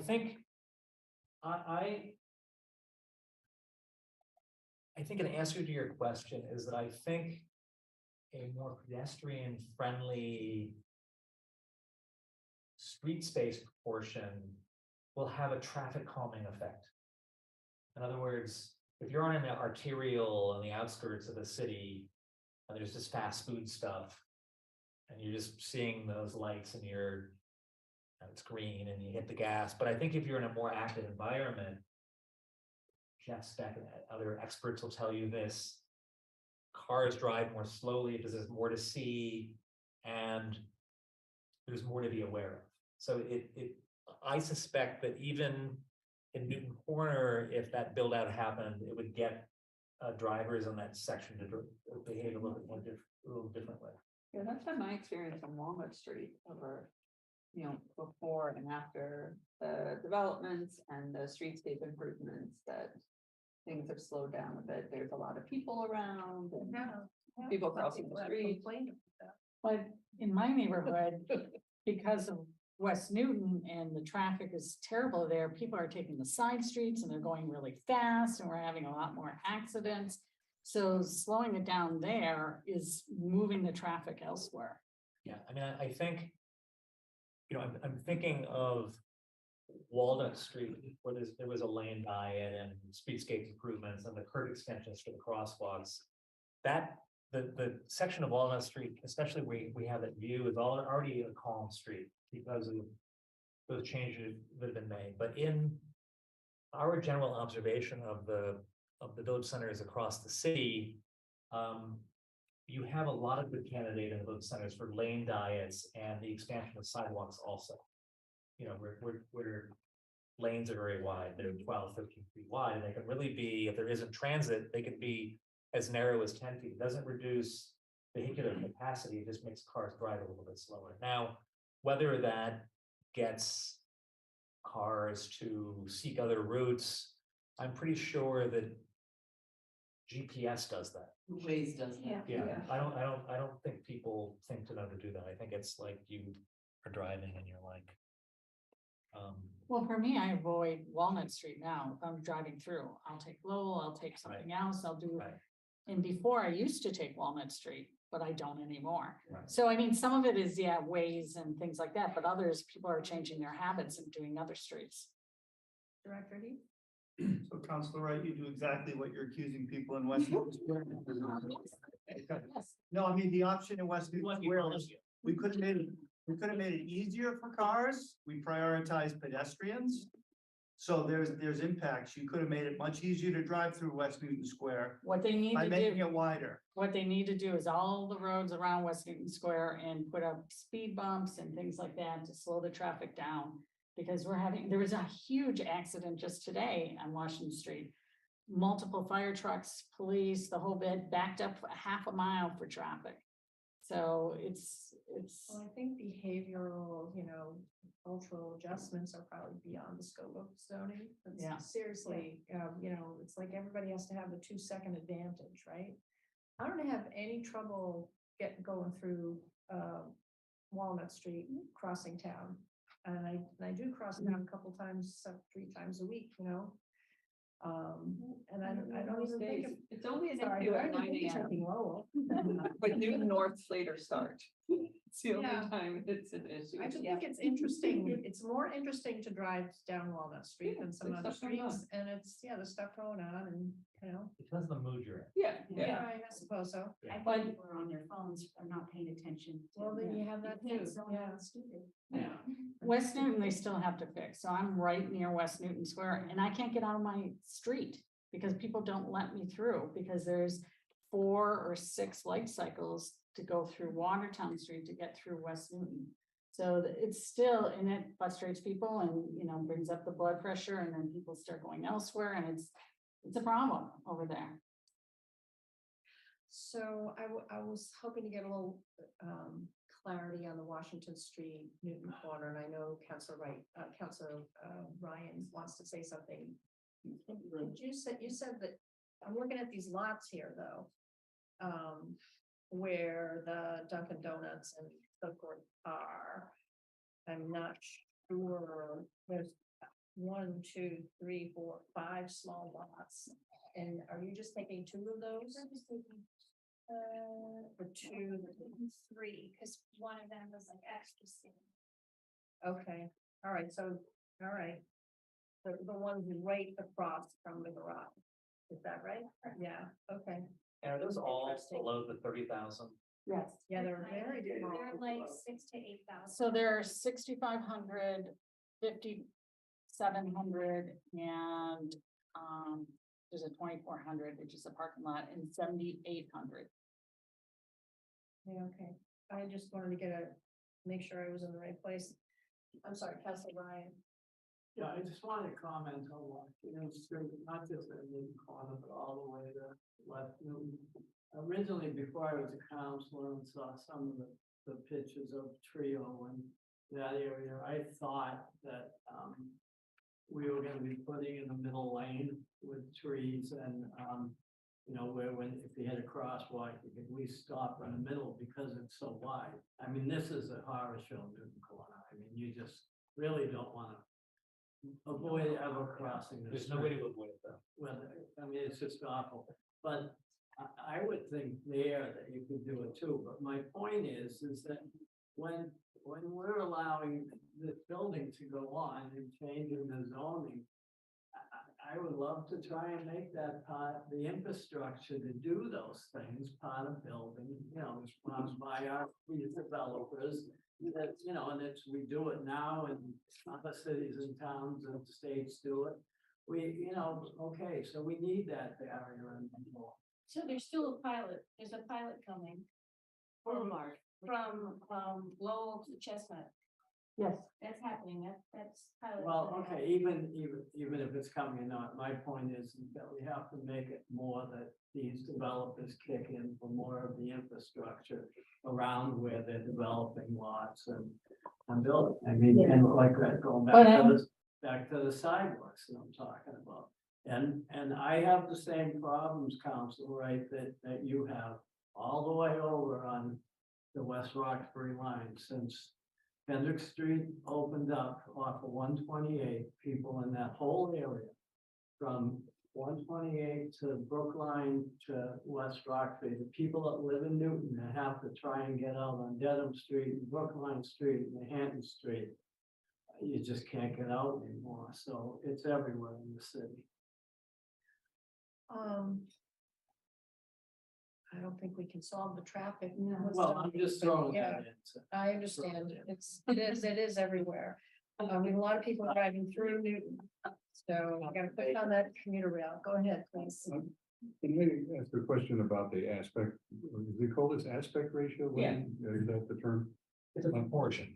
Proportion, Yeah. okay. So one of the things that people at least speak to me about when we're talking about the village center zoning is they say, well, we like low-rise buildings in this sense of space.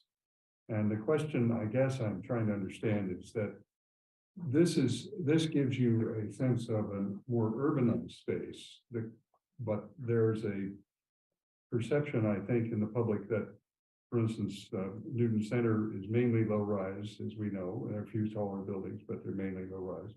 And if we go to buildings of this size, then it changes the urban, it becomes a very different form. Now, I can understand the argument that you want to make sure they don't get too high compared to the aspect, right? I guess the question though is a policy matter. If we were saying at least from people who've spoken about it to me, they'd say, well, we like the fact that it's wide and low, right? Now, is there a response to that? I mean, because that's a difference. That's a feel for the village centers that are different than this would be. I mean, I completely understand why people don't want things to change. I totally appreciate that, but I would say that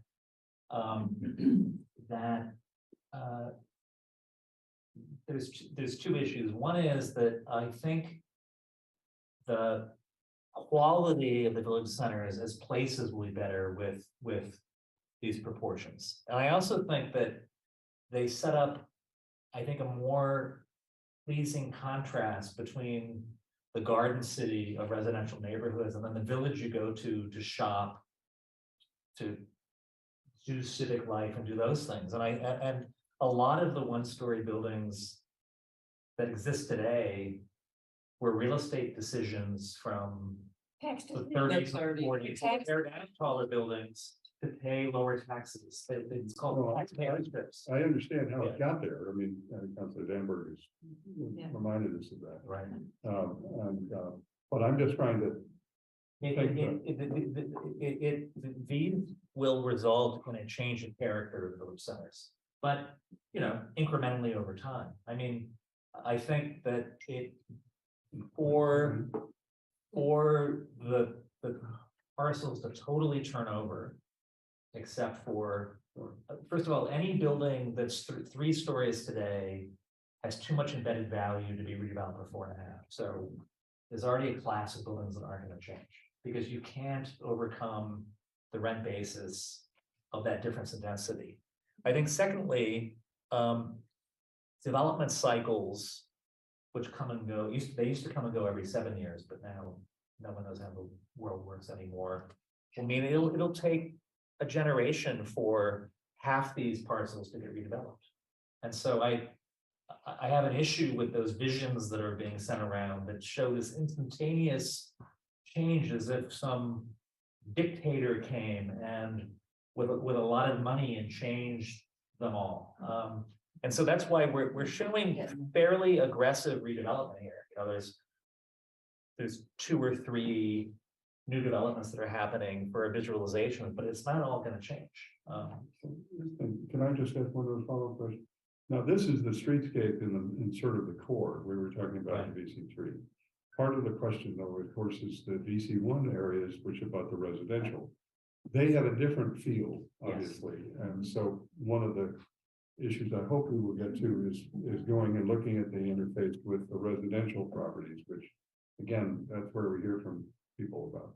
So, Yeah, and we're coming back with that. So we're working on BC1 right now. What we've heard is that we need to make some adjustments to BC1. And in order to sort of prioritize preservation of existing buildings and conversion, and maybe to make sure that new construction is in scale with what's there now. So we are looking to make changes to BC1. We'll come back with that. And I think it was you had it in the packet, I think, you're Yes. posing for the next. meeting. Yeah, so our plan is for the next meeting to start to present a framework for the changes that we're proposing for version 2. And those will be then an opportunity, it'll be similar to what we did in June, where we had the 12 or whatever proposals and we went through each one and had a discussion on each one. So it'll be a similar setup where we'll say these are the major changes based on the feedback we've heard that we're looking to make in version 2, and let's talk through them. Okay, I'm sorry, one of the things while you're here, that I grant you that not everything will get developed, but there's a sense from what we're hearing is that this gives you a sense of place. Does the place still accommodate things like the ride shares? If you drive down Fremont Street, for instance, which is what I do when I come here, there's a constant problem of trucks and Ubers, you know, right? And the street gets narrowed and all sorts of things, which again may not be directly related, but if you're putting more people into a confined smaller space, they're going to get back and forth somehow, and those kinds of things are. How do we plan for those impacts? It's not related to the zoning, but it is, I think, a good point that thinking of long-term, medium-term, long-term about curb management and how you provide for, I mean, the increased population is good here because they are the nearby audience for the retail. That was part of our earlier discussions we had last year about that virtuous cycle between having more people living upstairs to drive the success of the retail. But I think that's a good point that you know, you start to develop competition for the curb parking versus pickup drop off zones for Ubers. A Chick-fil-A maybe? Boston was having a big problem, wasn't it? A Chick-fil-A they put in, and then there were all these like people were getting Uber to drive their pick up their food, and it was like crazy. Yeah, but that's an extreme. We better not allow a Chick-fil-A. Not by right. Are you all set for now? Yeah, no, I just. I think it's a really good point. Well, I have Councilor Danberg and then Leary. I guess the point is that we started that conversation tonight in the restaurant where we say we're going to take one sort of, we have multiple balls in a bowl, and we take one ball and we try and fix it, and then all the other balls move around. So we've got to make sure that everything here has a systemic impact, and that's where I'm trying to understand. Sorry. Yeah, Oh, yes, thank you. Councilor Danberg. I'd just like to pick up on something that Mr. Love mentioned, and that is that we can't expect that even this is going to occur in the next 25 or even 50 years. If you look at the existing streetscape, this streetscape is what percentage planning department now developed are we in Newton? 70, 50, something less? With current zoning, you The current zoning, under current That I zoning. don't know off the top of my head. But there's Okay. still a good bit of capacity. under Yeah, current zoning. there's a significant capacity still for development. And we don't see it, even though it can be developed, it hasn't been done. And the same thing will be under new zoning. It will take generations before, properties turn over, and, owners would look at, developing it. And it was interesting to hear that 3.5-story buildings have enough embedded value in them so that they're not likely to go anywhere. So if we look at our villages that have the 3.5-story buildings, even 3-story buildings, they're not likely to ever change. In Newton Center, on Union Street, that big 93 Union Street building is going to be there for another 1,000 years, I'm sure, and things will develop around it. And in the renditions that we've seen going around, it assumes that it goes from, let's say, 50% developed now to 100% developed under new zoning. And we have to bear in mind that change is not realistic. And in fact, on Washington Street, it would be nice if we could create, perhaps not put all the trees in pots, but create a nice berm, or in the Midwest, I think they call it a tree lawn. Put a tree lawn on Washington Street so that we do have a nice tree lined street that we now don't have. It's a concrete ugly place. And if we narrow the street down, we could slow the traffic down a little bit. We could create a place where people would feel comfortable walking on the sidewalk and looking at shops and things, and having some greenery that we all want. And I know Councilor Wright is always pushing for more green space, and I think green space and green trees would be wonderful. If you look at the Champs-Élysées in Paris, think of all of those beautiful tall trees that are there and how much they add to the scape. And we could do the same thing.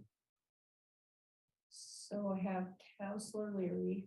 Would like to pick up on a point myself, and Okay. then I'll go ahead. Ms. Schlepp, while we have you here, we're looking at the Washington Street Newton corner with that building. The one concern that I have is regarding that VC3 so close to residential. Like directly behind, although those are all single family or 2-family homes. There's some very nice residential apartments, 4 stories on both sides of Washington and Center. But I would like to know more about how we can sort of have a more gradual step back. Because that's a very large building, and then and I'm assuming that's on multiple lots. Yeah, those smaller lots are put together. One lot, I think she said. I think it's a total of 3 lots with those 2 buildings there. And I think what's immediately behind it isn't an R district. I think there's a bit of a buffer before we get to an R district. Well, there's. Yeah, Yeah, so I I have, there's several parcels, and then they're all zoned VC3. So, Yeah. and then directly behind that is all residential, and these are actually residential too. Yeah, I think that's a good point. There's in a couple of we try to as much as possible buffer the VC3s with VC2s or VC1s. But Washington Street is especially tricky because you get hard commercial and then you get the art districts right behind. So the idea, I think, Councilor Wright brought up of like a little corridor of green space behind those buildings, separating the larger buildings from the residential could act sort of like a buffer. Or additional step backs too might be the other solution. But that's the feedback I got from a lot of people that thought that maybe that shouldn't be VC3 there. Maybe it should be VC2 or VC1. Yeah, I'm looking at it now, at least according to assessing, the buildings behind it's commercial and office. Or is the use, I mean, we'll take a closer look. The eastbound side of Walnut. The north side of Washington. Actually, they On the north there's one side. building, this bigger building, I think is some kind of beauty building or There- whatever. there Yeah, are that's- Houses there, but they're zoned higher than our. They're zoned business right now, but it looks like some of them actually are commercial buildings. They look like homes, probably were at one point, but according to assessing, at least. The immediate abutters are office and another commercial But building. I think generally, Yeah. I agree, we'll take a closer look at that. Yeah. I'm thinking as we're talking through all of these metrics and trying to get the scale and proportion of everything right, which has a lot of aesthetic undertones and overtones, right? And which is all really important. But I'm reminding myself that how we got to this is, I mean, we want some of this development because we want to help reinvigorate our village centers, and that we came up with this, the VC3 and VC2 zones as the story heights that are in here as what would be economically feasible to develop. And as I'm listening to you, Mr. Love, there's the idealized version of that, right? Right. But there are a lot of sites in the village center which are not ideal. They're too small, or they're already a 3-story building. Right. And But I think there's enough though. In other words, a way, I'm picking up, I'm sorry to interrupt, but I'm picking up, I think, your comment, which Councilor is, Danbury. yes, which is that if you look at a village center of a auto dominant freestanding Dunkin' Donuts or a 1-story building is a much more likely candidate to get redeveloped than a multi-story pre-war brick building that is there. And so that's a good way to walk around and imagine what's probably more likely to get redeveloped. And then I think everybody can assess just standing and looking what the likely candidates might be. That's back to your comment, a kind of recommendation about how to think about it. That's an interesting way to look at it, and I'm guessing that's how you picked the sites you decided to show as potential, for redevelopment. So I appreciate that you several times raised, and I really want to make a point of this at this meeting. We all have seen illustrations that the community has come up with. In one case, it's a community member, and in another case, it's a district that says they hired someone to interpret the draft zoning. And I wonder if you can speak some more to that, because a lot of folks don't understand that there's so many design standards built into the zoning, which you've alluded to and which we have in our packets highlighted. I mean, most of the text is in fact about design standards, and that those are law if we pass this. Right. There's just like a red line, right? Which is totally different from design guidelines. And we're going to have a separate conversation, I think, about all of that and draw the distinctions and see if design guidelines make sense and how and whatever. But you've seen all of those illustrations, and I'm partly saying this for the sake of the audience here. I don't know that everyone has seen these, but they're being circulated around town as though these are experts showing what in fact would manifest from the zoning. And there's a tremendous amount of assumption you've already talked about, but also inaccuracies in these. Can you speak to that a little bit? Sure. I mean, I think, and I can't remember, maybe you can help me remember, that there was a first set of aerial views that were generated. I think that was Newtonville. Over Newtonville, and I think there were a couple of things that were inaccurate about those massing depictions. One is they ignored the 15,000 square foot maximum footprint. There were long continuous buildings, and I maybe there was a misinterpretation that you can do zero lot line, but you can't do zero lot line if there isn't an existing building next to you that's zero lot line. So those would have to get, at the very least, broken up into smaller buildings. They also imagined a way to remove parcel distinctions and reimagine much larger sites for those properties. And you might say, well, it is true that developers aggregate sites, but there's built into our draft zoning code different thresholds of sites based on this 15,000 square foot max, that you can't get two buildings until you get to a much bigger site, and then those buildings have to be 25 feet apart. So if you follow through, and those are just some of the more major standards that were missed with that depiction. But I think if the granularity of the actual zoning code was applied, it would be much more varied, very different looking, 21,000 view than that depiction.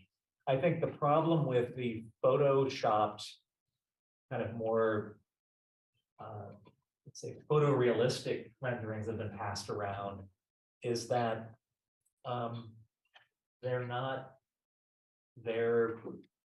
if you've worked in Photoshop, they're images that are placed into another image. And they don't have the accuracy. These are less realistic looking, but they're precisely accurate dimensionally because they're made in a comprehensive digital model. And by the way, the images are at a camera length of 40 millimeters, which is a kind of normal eye height. And the problem with a lot of the Photoshop renderings that have done is that Google Earth View is a wide angle lens.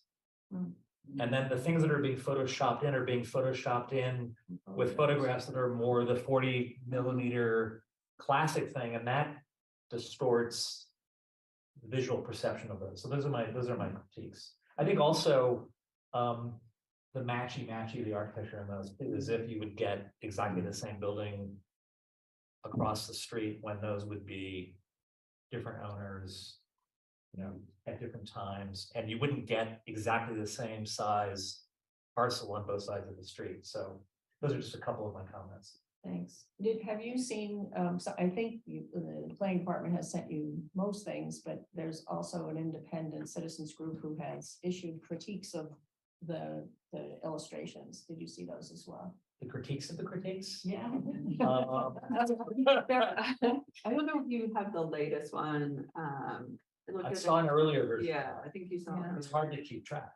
I know, we have a very active citizenry, which That's is, great. is a good thing. So President Albright. I don't know who was first after that. Lucas. Lucas. Put me in the list. Oh, okay. Oh, okay. So President Albright, and then I'll go to Councilor Lucas, who hasn't spoken yet. So you've worked with a lot of developers. Yes. So you have a sense of what they like to do and what they, Yes. okay, because I'm just wondering, what's the reality? We have the Austin Street lot, the Trios and Santander, all larger than the 15, footprint. yeah. Yeah, and all, putting things together, and we have what, the 40Bs that we've had, which have all been larger. Right. So, why aren't we getting this kind of development now? Can you explain that? Why are we getting all the larger development? Because developers can do the larger, but in our work with Landwise, developers will still come with the 15,000 square feet. It's just, they like to do bigger because the buildings are more efficient. You need 2 stairs and 2 elevators. And so a developer will make the footprint as big as possible and only pay for 2 elevators and 2 stairs until you need a 3rd stair, and then they stop. And that's at around 22,000 square feet. And So- you have to, oh, sorry. Good. I was gonna say, you have to rezone typically and get a special Yeah. permit. So there's, the extra costs involved in risk. And so you They want bigger consolidate projects, parcels right. and do bigger projects. Okay. Yeah. So you've seen communities where this size buildings are going up? Yes, you can come visit me for a drink in South Boston. We can walk up and down the Broadways, and they're Okay. They're popping up. Although it's. What days did we? It's like the Orlando, Greater Boston, based on the demographics of people that go to the bar, so I wouldn't recommend it, but those tend to be 4, 5, 6-story apartment buildings on very narrow lots. That are probably about the size of the buildings that we're depicting, for example, on the Washington Street corner side. So developers are building those like hotcakes. Okay, good to know. Thank you. Counselor Lucas, would you like to unmute? Good. Can you hear me? Yeah. All right, good. Thank you. So this has been a very, I think, lively discussion here in zoning and planning. Thank you very much. It's For been your a entertainment. good all I need is a bowl of popcorn. I just want to say that, I mean, it's disappointing, however, that these materials were not presented earlier in the Friday packet. I want to echo Councillor Wright and Councillor Baker's concerns regarding these materials not being in the Friday packet. The 1.0 for the 1.0 version of the BC zoning was released to the public on November 23rd, and it's February 13th. I don't know why these couldn't be ready 3 days ago. That's simply, I don't know. I just don't get why this can't be in the Friday packet, and we would have had a better, I think, a more lively conversation and a more productive conversation. That's the first thing.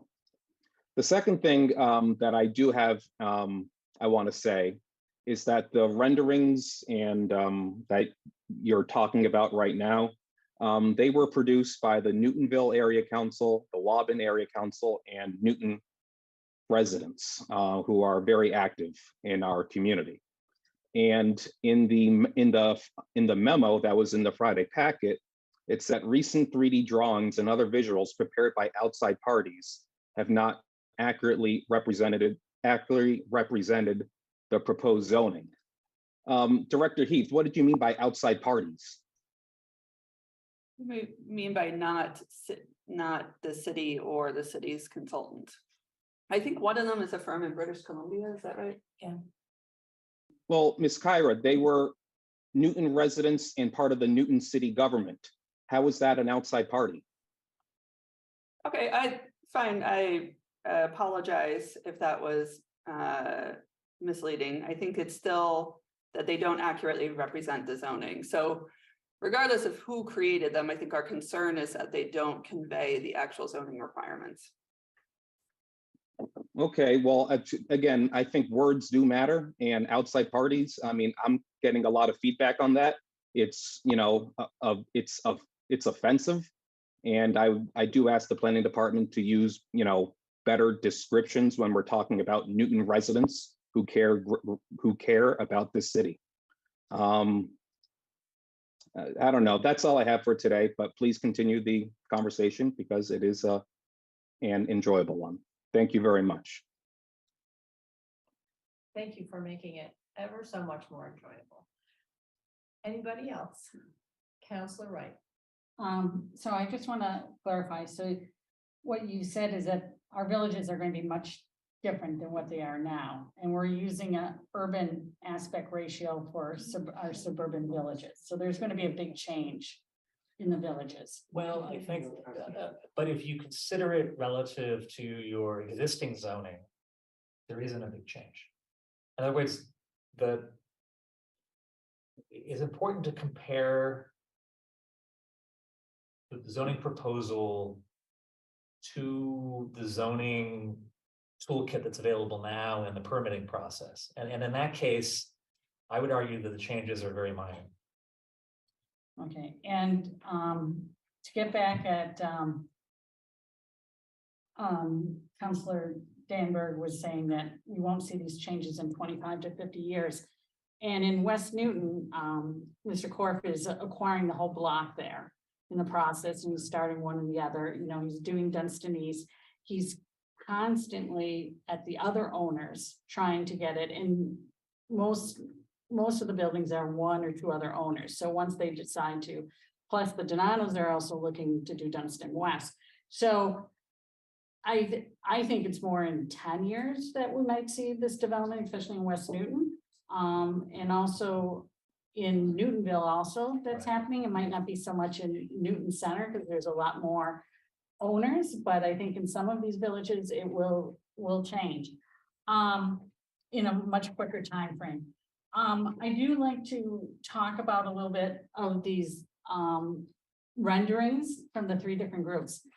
I have been asking, other people have been asking for months and months and months. And we were told there was not enough money to do these renderings. And so 3 different groups, and I give them so much credit, you know, went and tried to put something together. And I did review it. And I actually have, and I will send to you the Newtonville Area Council, and I reviewed with them. And, you know, I told them their VC1, totally wrong, just it's a throwaway. Don't even talk about it. And we concentrated on Newtonville Village on Walnut Street. And they did join two different parcels that they combined. And they, with the combined, one parcel was 18,000 square feet combined, and the other one was 20. So they're still below the 20,000. And I can go and show you there were, you know, they were 15,000 or less on all the lots except for the Star Market, which they did right at the last minute. And again, I said, save your money. We're going to get an update. You know, we know there's these other issues, talk about it and update it. But in general, I think Walnut Street, what they depict, and it's a full build out. And I agree with you. It's not all going to get built out at the same time, is very realistic. And I have, I think was Mr. Roche and Ms. Pillsbury and Ms. Monahan sent me an email questioning about how good these drawings were and things like that. And I gave them like a 7-page document explaining in detail and pictures why I think it was as good as we have right now, because that's all we had to go with. And I think it was very reasonable. And I will forward that to you. And if anybody else wants it, you know, you can. I can forward it. What's the latest? But, and that's for the Newtonville, and then like, Is there a latest one? What? no, the Newtonville, the Mr. Roche, Mark, Hirschman, he did update, and the first go around, you know, he didn't have enough doors in the first floor, he didn't have enough windows on the first floor, he needed to back it up a little bit, bigger sidewalk, which he did do a lot of that. He did combine a few buildings. I didn't check to see, you know, they were in the 15,000 and stuff, but a lot of times you can do a U and you still got the facade there that kind of gives that off. It was reasonable, but again, you know, people were asking for drawings and we weren't for months and months and months, we weren't giving it. And so, you know, other people went through with it. And also the Waban Area Council, which has a totally different perspective, and I thought it was very good. And they were concentrating on BC1. And they did kind of blocks of what the build area on the different lots, and you could have two buildings in one block and things like that. And they did a couple here and there, and those I thought were very good. And they were keeping with the setbacks and things like that. And I don't know if you saw those at all. And I thought those were very well done. Just the Waban Village Center needs a little work, and you know the main lot is much bigger and would be special permit, but it gives you an idea what it would be, but it would be a special permit. But the other ones, especially in the VC ones, I thought were very accurate. So we can forward that. But I give these people so much credit, the time and some of them money to understand this, and this is not their job. This is not what they do full time, and try to give a picture of what it possibly could look like. And, you know, a lot of work went into it. And again, it wasn't perfect.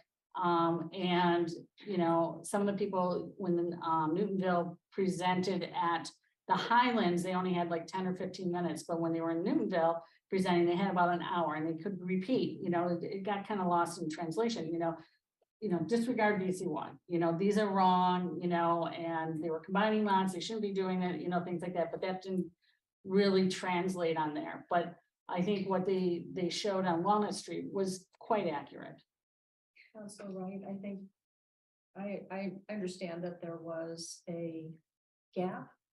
And so people wanted to fill it because people were really eager to understand what things would look like. I get that.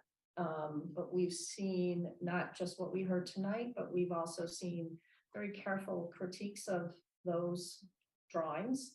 And there's more than what we even discussed tonight that were not, was not accurately portrayed.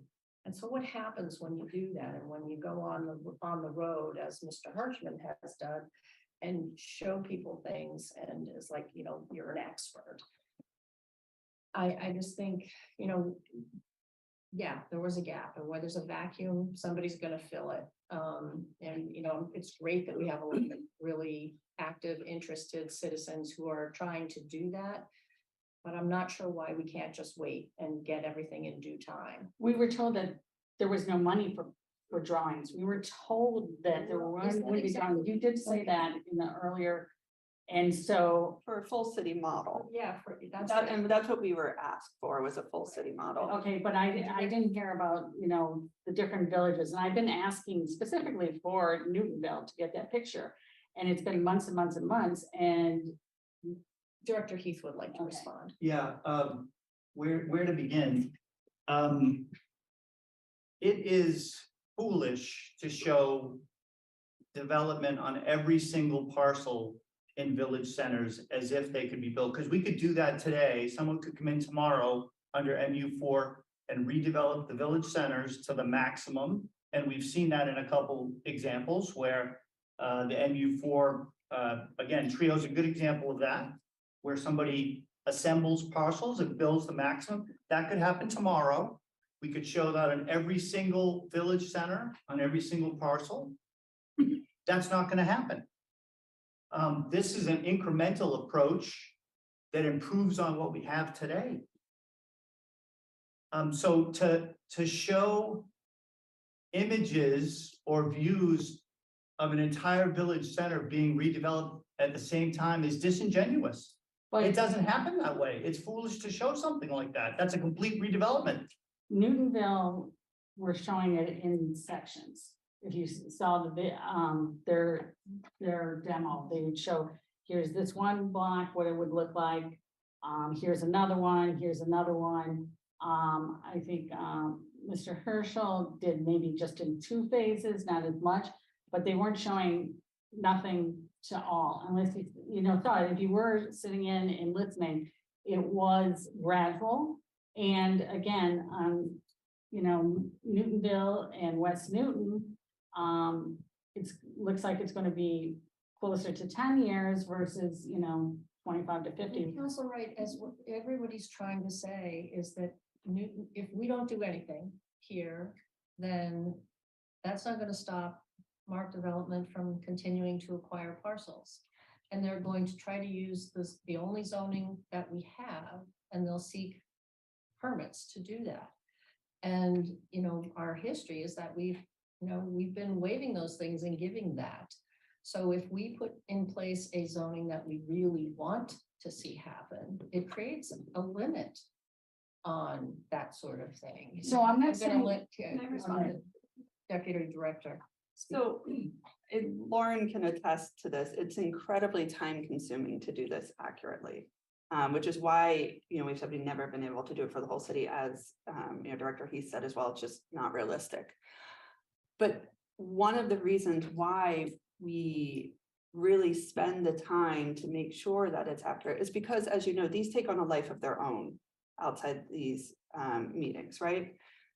This will get posted online. Plenty of people will see it that did not have the benefit of, Mr. Love's presentation.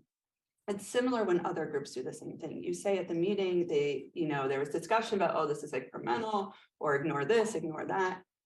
Those drawings have now been circulated all over the place without that context. And I think that's where it's concerning, because there are people who aren't paying as close attention, who are seeing this and think this is reality, and this is happening, and this is going to happen overnight.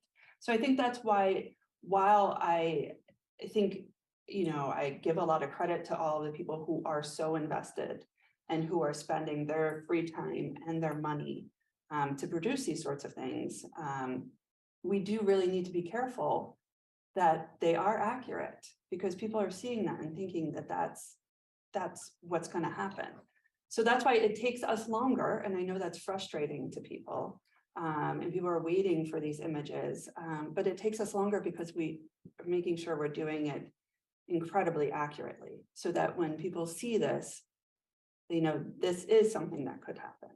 So the only time that we were told that these images were coming was after all the other images that from the other groups were starting to get distributed. I mean, it would have been helpful, like in December, you say, oh, in, you know, February, we have the drawings. You should have communicated a schedule more clearly. But I still think whether that's the case or not, I really would want to, I really caution against creating sort of images without doing it at such an accurate scale. Whether we're going to do it or not, it still does a disservice for others to do it when it's not totally accurate. So I think we just want to make sure anyone who is really taking that time and attention that it's really hard to do unless you have. One way to do that, because there are groups who come to the planning department to check things out. So that's one way to do that. And it has been done. The group that calls themselves the Building Professionals Working Group has had illustrations and PowerPoints and charts and things, and they come to the planning department first and check it out because they're not sure. Did you mean this? Did you mean that? You know, how do I interpret this? And that's fine. And that actually can be really helpful because it helps to, you know, just like our conversations do, or it's constructive criticism is good. When we're all starting with the same base of facts, it's good. And can I just have one more thing? We're, you know, talking a lot about how much could change and exactly when. And I think maybe losing sight of the fact that we need housing. We have people that are looking for housing, that need affordable housing, that need other types of housing, seniors that can't downsize, people that don't have access to accessible housing or buildings with elevators, retail that really, in restaurants that could use the boost from more residents, that we have an opportunity to provide housing, to provide some more economic vitality in these great walkable areas near transit. So I think our best case scenario is we do see some change.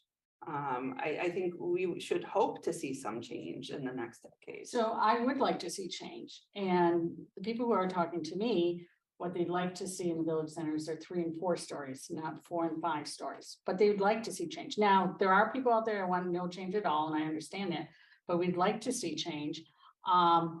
They just feel as though they're not being heard. And I have a plan, you know, I have ideas and plans, and, you know, 3 or 4 stories in the village center in select areas, maybe 5 or 6 stories, like the north side of Langley, and maybe in the sunken parking lot over in West Newton, and maybe over near Route 9 and Chestnut Street, you know, where it might be a little bit higher. One of the things, and I live up on the north side, and if I go down Pleasant Street and River Street over by the Stop and Shop, there's a 5-story apartment building off the street. So it's set back. I don't know what the setback is, not huge. And that street is always in the shade, always in the shade. You're the one right in front of Stop and Shop. Yeah. So that's a terrible example. It's right on, it's a very narrow sidewalk. It's right up against. No, it's not. There's like 8, 10, 12 feet off the sidewalk. It's not right on the sidewalk. Along Pleasant River. It's really close. It's got a whole series of ramps. It's a very poorly designed, very large building. That's in Waltham, correct? I know, but I just. This is when. Well, that's stuff. So the thing is, when I hear about this, is that's a 5-story building set off. 15,000 square foot footprint. I know, but I'm going the height and the shadows and stuff, but it's 5 stories, and yes, the top story isn't quite set back, I don't think, but it's not on the sidewalk. And that street, and the street is always in the shade. And I think, you know, people worry about that too, is that you're just not going to get the sunlight when you're, you know, on the sidewalk. That's right. I think we should not we don't have illustrations of this. There's an audience here, there's people. Oh, I could who bring need it to up. speak. I could bring it up. No, I think it's off topic and it's in Waltham. So, you know, I. Well, this is understand your knowing what point. people don't want. And I We don't do it either. Yeah. And that's what the code is designed to not allow.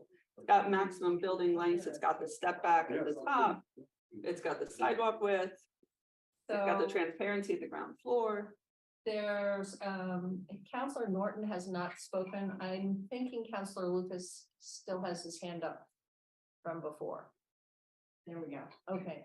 Counselor Norton, can you hear? Yes, thank you so much.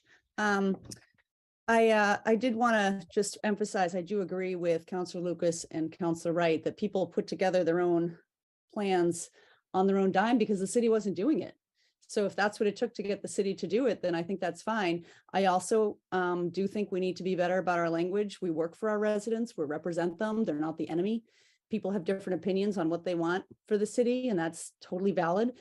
I personally do think 3 to 4 stories would be better. The way this looks now, it looks like it's a very wide street, but Walnut Street, I mean, it looks like these are like 1-to-1 ratios of the building to the street, but I don't think that's accurate. So wanted to share my views on that I think, you know, that we should be respecting our residents' opinions, even when some of us don't agree with them. I agree. We should all respect our residents' opinions, but we have to, I think what we're trying to get at is to separate opinion from fact. And these drawings have been done with accurate measurements and accurate detail. Yeah, but now this looks like, I mean, if I understand it right, these are pretty close to the height of the Masonic Lodge. I'm looking at the Newtonville one. Yet. You can't, I don't know that because we're not looking at it straight on, but you know, They're it's shorter. skewed, the perspective drawing is skewed toward the other side of the street. Yeah, these are shorter. Okay. It would be more helpful. I mean, I understand that you all didn't like the residents' versions, but I did find the residents' versions more helpful because they had different perspectives. I don't hear how inaccurate they really were. Maybe a difference in degree rather than kind. And I also don't know why we keep saying this won't happen right away. This won't happen right away. If this is a change that we want, shouldn't we be happy if it happens right away? So some of it to happen right away. What I think what people have been saying throughout this meeting from the beginning is that expecting 100% build out to be happening, you know, quickly as soon as the zoning is put down is not going to happen. And that 100% build out likely doesn't happen for a variety of reasons that were discussed tonight. Some of which, for example, have to do with, you know, historic properties wouldn't be turning over and public properties wouldn't be turning over. Public parks would not become buildings, which were depicted in some of those drawings. And then there's an economic issue that was discussed earlier in the meeting, which is if you have a 3-story building, but you would allow 4.5, that's not enough of an incentive to tear down a 3-story building. So those have enough of an economic incentive. So those buildings are likely. it would not be economically incentivizing for someone to tear down a 1-story building to put up a 3 or 4-story. Talked about that earlier. Yes. So those are the Yes. sites that were selected to show this development is where there are 1-story like Dunkin' Donuts, that kind of thing. So that's why these views were selected to show where likely development would occur. So can I? Yes, President Albright. So we've had MU4 in our code since 2015. And so far, so which is 8 years ago, we have 2.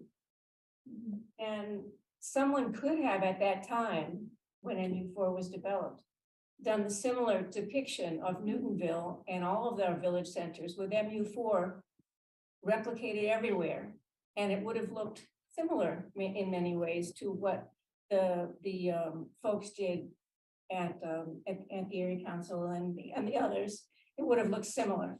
So, but it's important to understand that in 2015, we passed the MU4 code and we have 2. That's 8 years, we have 2. And the one thing I want to reiterate is something that Jen said earlier, Ms. Kyra, that urban sprawl is not just about, houses on acre lots all over the place. It also has to do with our village centers. And when you think about land use, the millions of, now nationally I'm talking, millions of houses that are needed nationally. And the land is, we have a certain, pardon? Finite. It's finite, thank you for that word, senior moment. The land is finite, we have 3 to 4 million house shortage in our country. We have a couple of 100,000 shortage in our state. So if we don't have better land use, we are never gonna even approach solving our housing problem. And it's not just a housing problem, it's also. Can I respond? Can I respond to that? I haven't spoken much in ZAP meetings, if I could. Number one, Oakley Spa, which we all just approved. Finish, Council. I would love to hear. All right, yes, go ahead, Emily. So Oakley Spa, which we just approved, was 1 story and it's going to be 3 stories. So somehow he's making money. And number two, I think even if we all agree that we need more housing, you just have to pick a line somewhere. So we're not saying 20 stories, right? If we really just wanted more, we could say 20 stories, we could say 50 stories. So we're setting a line somewhere. We're setting a line at 5. Some of us would like to set it at 4 or 4.5. So I think your point about we need more housing, that's fine. But we are already limiting ourselves. None of you are advocating for 20-story buildings here. So we only get so far and we keep repeating we need more housing. We're arguing about how much more housing, where it's going to go, what it's going to look like, etc. But I think there's a straw man to say we need more housing as if anyone is arguing we don't need more housing. Well, if you look at Councilor Norton, if you look at what the suburbs of Washington, D.C. are doing, they are not limiting themselves to 4 or 5 stories. They are much taller buildings. And I frankly don't understand why we're limiting ourselves to 5 stories. But that's a whole other issue. I'm happy with 5 if we can get there. Yeah, well, whatever the line is, we pick it and argue for it, but no one is saying don't change anything at all. Well, some people actually are, but that's okay. I mean, I'm hearing from some people who actually are. I haven't heard that from anyone on the city council. Director Heath. Yeah, just that I want to go back to the economic basis by which we came up with the zoning was to underpin what it would take to redevelop sites. And it took 4.5 stories, and even that sometimes was very tight. Which explains why there's been such reluctance to redevelop in Newton, because it doesn't make economic sense under the current zoning. So a good argument for keeping what we have and not seeing anything is keeping the same zoning in place. Getting rid of parking. That was the other big economic thing. Yeah, so, I mean, I know, Councilor Norton, that you had, I'll get you, you had finance before this meeting, but we have talked around this a few times, and we do have to remember the economic analyses that were conducted by UTIL and their subconsultant Landwise earlier in 2022, which brought us to the sets of metrics that we're looking at today. And for VC3 and VC2, the other thing we talked about earlier is that, again, for some of the reasons just described, all of the lots are not going to turn over because our lots are so different in size and shape and configuration. And so, some of them just aren't going to make good economic sense, as Director Heath just said. So we're trying to draw some fine lines between trying to get the development we want, because we do want some. We don't want none. We don't want to put down sets of rules so that we're not going to get any. We have to make it economically feasible, and we want to make it the scale and the proportion and so forth. We want those to work in our community. So we're trying. Yeah, I don't think there's any disagreement on any of that. So I feel like I'm like, is there a straw man somewhere? But because I don't disagree with that. But the whole idea is to create rules that then people will be able to do something. So even if it's in theory and it doesn't happen, I think it's fair for us to at least be fully transparent with our residents. Here's what someone would be allowed to do. No one has a crystal ball to say it will or it won't happen, but Metrics it's have been out just about since transparency. So they're totally transparent and, you know, they're right there and it's not easy to read zoning or in cases some interpret it. I would say that it's taken me a while to assimilate all the pieces of it. And I'm sure there's many pieces I still have not assimilated correctly. But you know, that's what this process is about. So, Council Wright, again. Oh, I'm sorry, I missed you. Okay, I wanted to address President Albright. So MU4 is special permit and our special permit sucks. It's not good. It should be streamlined. I'd like to see an overhaul on that. And I think that's a big roadblock for some of this development. What we're talking here is all by right. So they wouldn't have to do the special permit. What is allowing is on a 15.5 thousand square foot lot, by right, you could put over a 71,000 square foot building massing, and I did that in the math. He's trying to do that. I'll do it. Yes, it is. I did the math, but I'll do it for 4.5 stories. So it's 15,000. So just a little bit, 15.5. You only have to have 5 foot setback in the back. That's the footprint you mean? No. The lot is 15.5. You need, so it's 100 by 155. You need a 5 foot setback in the back. So it's 150 by 100, which is 15,000 times 4, and then the 7 foot setback. I did the math. So it's 71,000 square feet. Massing of a building, 4.5 stories. And we're calling this infill. And to me, that doesn't seem like infill. What I'd like to see, my ideas, and what a lot of other people have told me is, you know, 3 or 4 stories in the village center, and maybe, and I don't know what the right number is for a 5,000 or 7,000 square foot lot, that can be by right. And then anything bigger than that would be special permit. People are worried about the special permit. One of the things, even with the special permit we have now, people are worried all these new buildings and that we're seeing is people will never notice that this is Newton. This could be, you know, Chicago, this could be Dallas. Buildings are looking a lot similar across the country and people like the unique villages.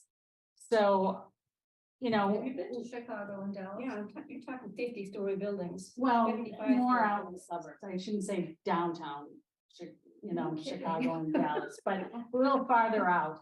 But it's very similar, you know, I'm from Milwaukee and going out there and, you know, just on the outskirts of Milwaukee itself, you're seeing all the similar things. It's the same almost anywhere.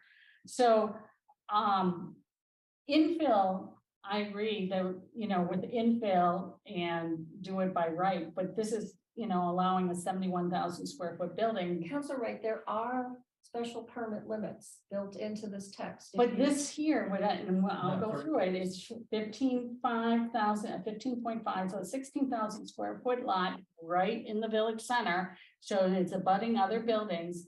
You could have, you know. A 3/4 of an acre lot, which is the threshold for as of right. You can put a 15,000 square foot maximum building on it. Footprint. But you can also put that building on a 16,000 square foot lot. If you have party walls on Yeah. either side. Yeah, Right. so You're not just adjacent like to a a, residential district and you don't need, Yeah. and you don't have any parking or driveway. But you have to consider each site. And you I have know, a but that's perfect, Walnut Street. I mean, perfectly, Yeah. perfect lot. yeah, and that's Walnut Street in Newtonville. And so, you know, you could put that big, and not everywhere, I'm not saying everywhere, but that's quite a lot of building to be by right. For one block, the Walnut Street for one block in our proposal, or 1.5 blocks is BC3. So Yeah. it's a fairly short block. You write those 1-story buildings that are on that side of the street. Although they're challenged by their depth, they're small parcels, The are corner- likely candidates. The corner lot there, Los Amigos, and I do my homework, is just over 15,000 square feet. So I mean, add another 200 square feet and it would do this. Could hold a 71,756 square foot building, 4.5 stories. And with the and I guess setback. I wanna, I don't mean to be flip, but I don't know how else to say this. So what? Well, So what? If it's well designed and according to the Yes. design standards. Frontages. so I would like to see it by special permit and not by right. I'm worried that by The reason right. we're doing we're it gonna by get- right is also, we want to encourage the development that we want. And we have another puzzle to solve. That we pretty much know we're not going to be able to solve it just with our village center zoning. That's what the special permit threshold set where it is. If we Right. lower that threshold, we have to find even more density outside of village Yeah, centers. and I have plans for that too. That's- And if you want, and I have drawings and I can show you that too, which I have given to the. Yeah, planning which we're department. looking at. So, But so I can I also- share my drawings and we can continue? No, not right now. Okay. Absolutely not. I'm a night person. Or I'm we can. just getting going. There's a lot of complications with taking the golf course and putting all our density there. We're looking at it. I think it makes sense to follow up on that at a future meeting. It would be an overlay district, and the thing is, golf courses have been taken over and done housing in my neighborhood, 2 golf courses. Sure, have been doing it all by right in compliance with MBTA communities, is complicated. But I think that's a topic for another night. And I think your earlier point was that the projects we're getting by special permit, you said you could see anywhere. So I don't know why we should lower that special permit threshold to allow even less by right when we have all these new design standards built in that we don't have today. And it's helping us towards our compliance with MBTA communities. So, like I said, I do have a plan and we can go through it and make those numbers and stuff, but I think a lot of other people would like to see the special permit threshold be brought down and streamline the special I permit. think we've heard the point, the two sides. You would like that, but we have other, what do you say, pies to bake or cakes to cook or whatever. Councilor Baker. So part of the challenge of all this conversation, we're in a small committee that's been living with this for a while. Sheila, we're grateful to you for your patience with all of this.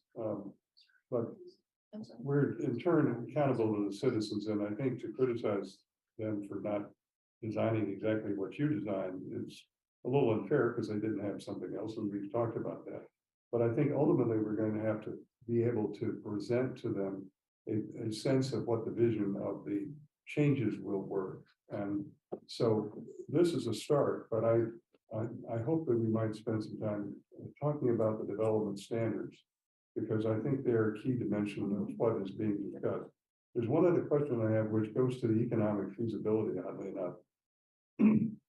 Curiously, my sense is that one of the development incentives is for people effectively to rezone properties. Now, our special permit process in effect gives them that ability with an MU4. So you go and you buy a parcel that's zoned for a single story, or it's effectively a single story parcel.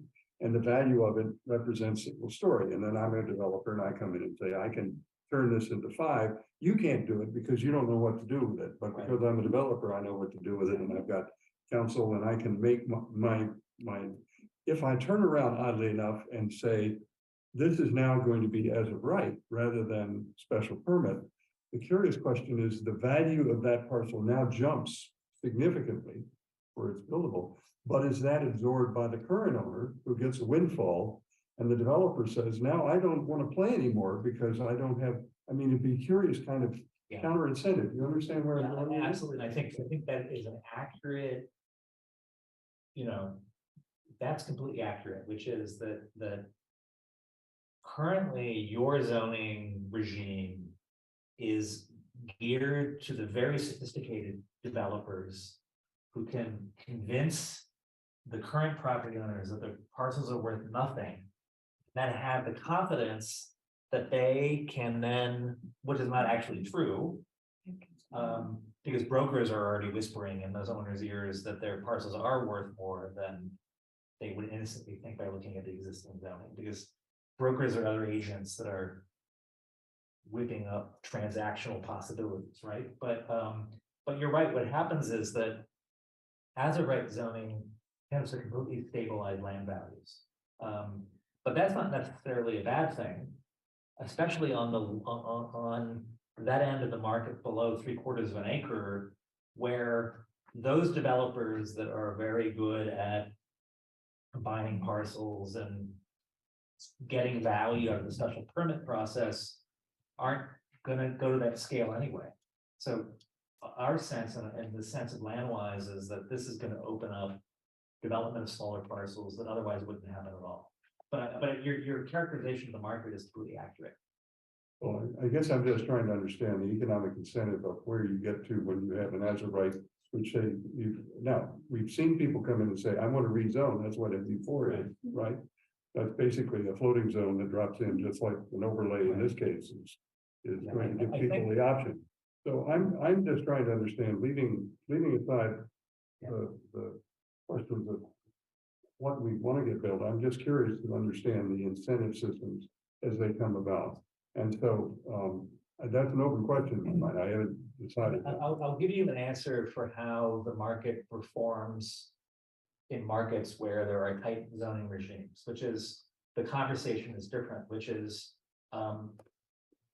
you're landowner X and you own it might be a legacy property, or you had a business there and you no longer want to run the business, your offspring don't want it anymore, and you decide to sell the property. In that case, if the zoning is in effect non-negotiable and as of right, its value will be pegged by the market to still allow enough profit in the transaction the developers wanted. And that typically is an internal rate of return of over 18%.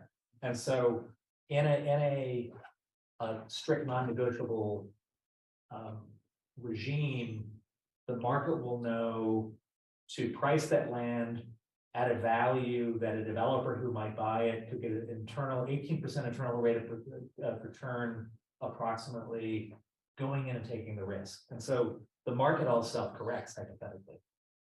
Well, I guess I think I understand you, but I'm not sure, but I'll do the best I can. But what I'm hearing, I think I'm sorry, can I think she's agreeing with me. I get a wink over there.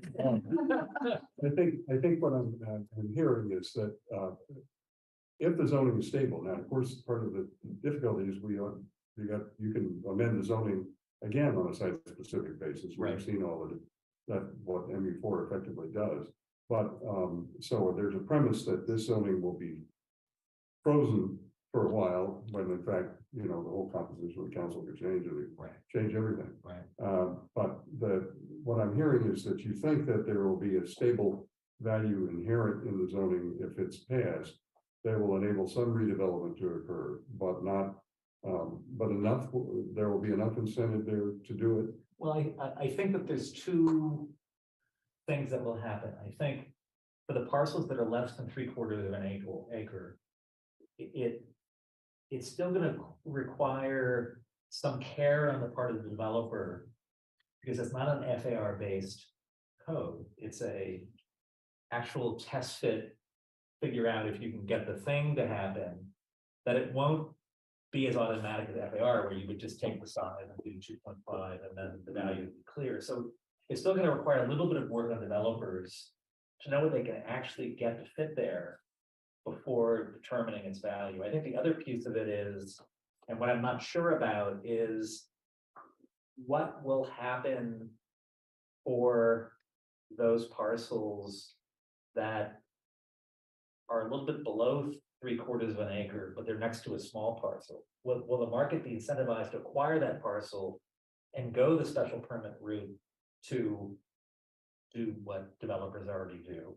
And then that's a question of what should the upper limits of the special permit be, which we shouldn't even talk about until we get these other things settled, or we'll never get anywhere. And at some point, you talk about the performance standards, that would be interesting. I mean, For special permit. Design No, the design standard. Right. The Yeah. standards, not the guidelines. Yeah, not the guidelines. Yeah. I understand the distinction. Yeah, I know. Just so everybody else is hearing that. No, it's just a little late, you know. The first two. So I know Councilor Danberg hasn't been, Councilor Bowman has been waiting. Councilor Bowman, are you still here? I am. Thank you. Can you hear me okay? Very well. Okay, great. So one comment I will just follow up on Councilor Baker is I think one of the advantages of the by right development that I think we heard early on in these discussions was, to go through the special permit process, as you know, is, frequently on even medium-sized projects is a multi-year endeavor. It could be 2 years before it gets through through all of the review and then the special permit process and further special permit process, and then maybe appeals. So you're only going to take this on if you're a very experienced deep pocket developer.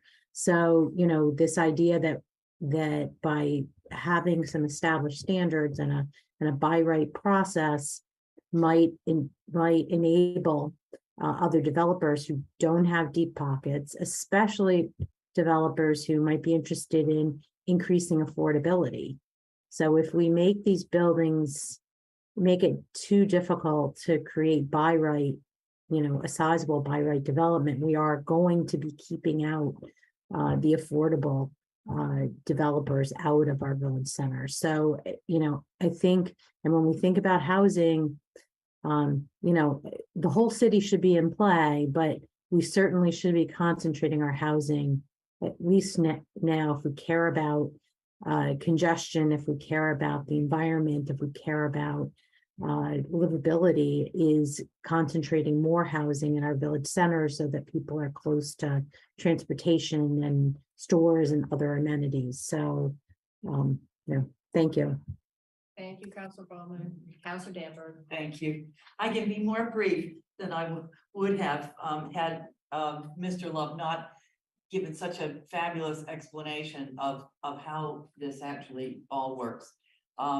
It was a very interesting question that there are comment that you made about, well, if the embedded value rises so much when the very lucky person who happens to own this property right now sells it, there will be a one-time windfall. And could that windfall not create a disincentive or an inability for the kind of development that would be expected to happen?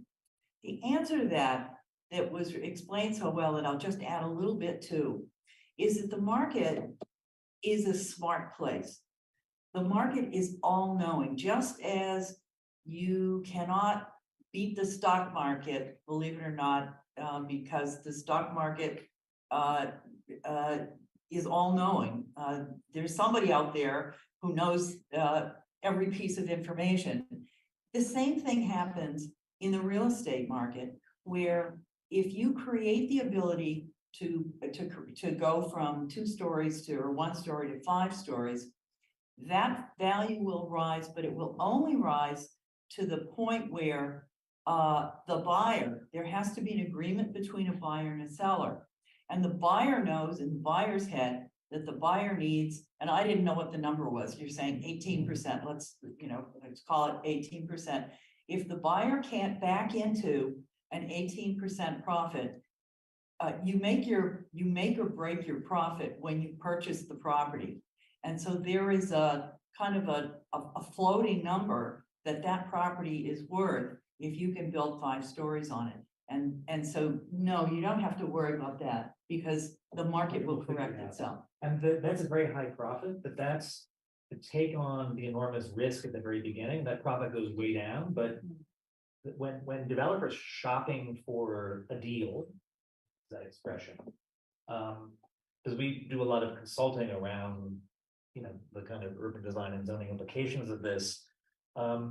Developers also see potential development parcels as a kind of market too, a whole series of bets they can make. They can. Where was the building you mentioned in Waltham? They're looking at Waltham, they're looking at Newton, they're looking in Cambridge, they're looking in Brookline.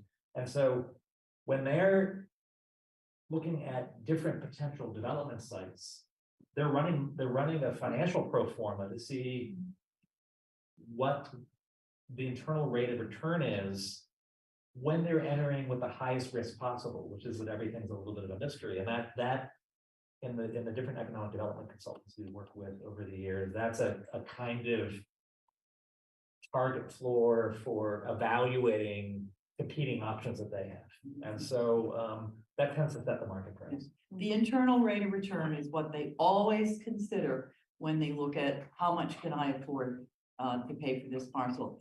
That's why, in a way, a parcel that has a single-story home on it that could be a two-family parcel. That's why all these parcels are turning into two-family structures, because the developer can afford to offer more money than a person who wants it as a single-family home, because that property has embedded value in it if you turn it into two stories, units. This is important, I think, because I think it centers on the viability issue, which is it is true, and I really like Councilor Baker's question. It was excellent, which is when the market is naive,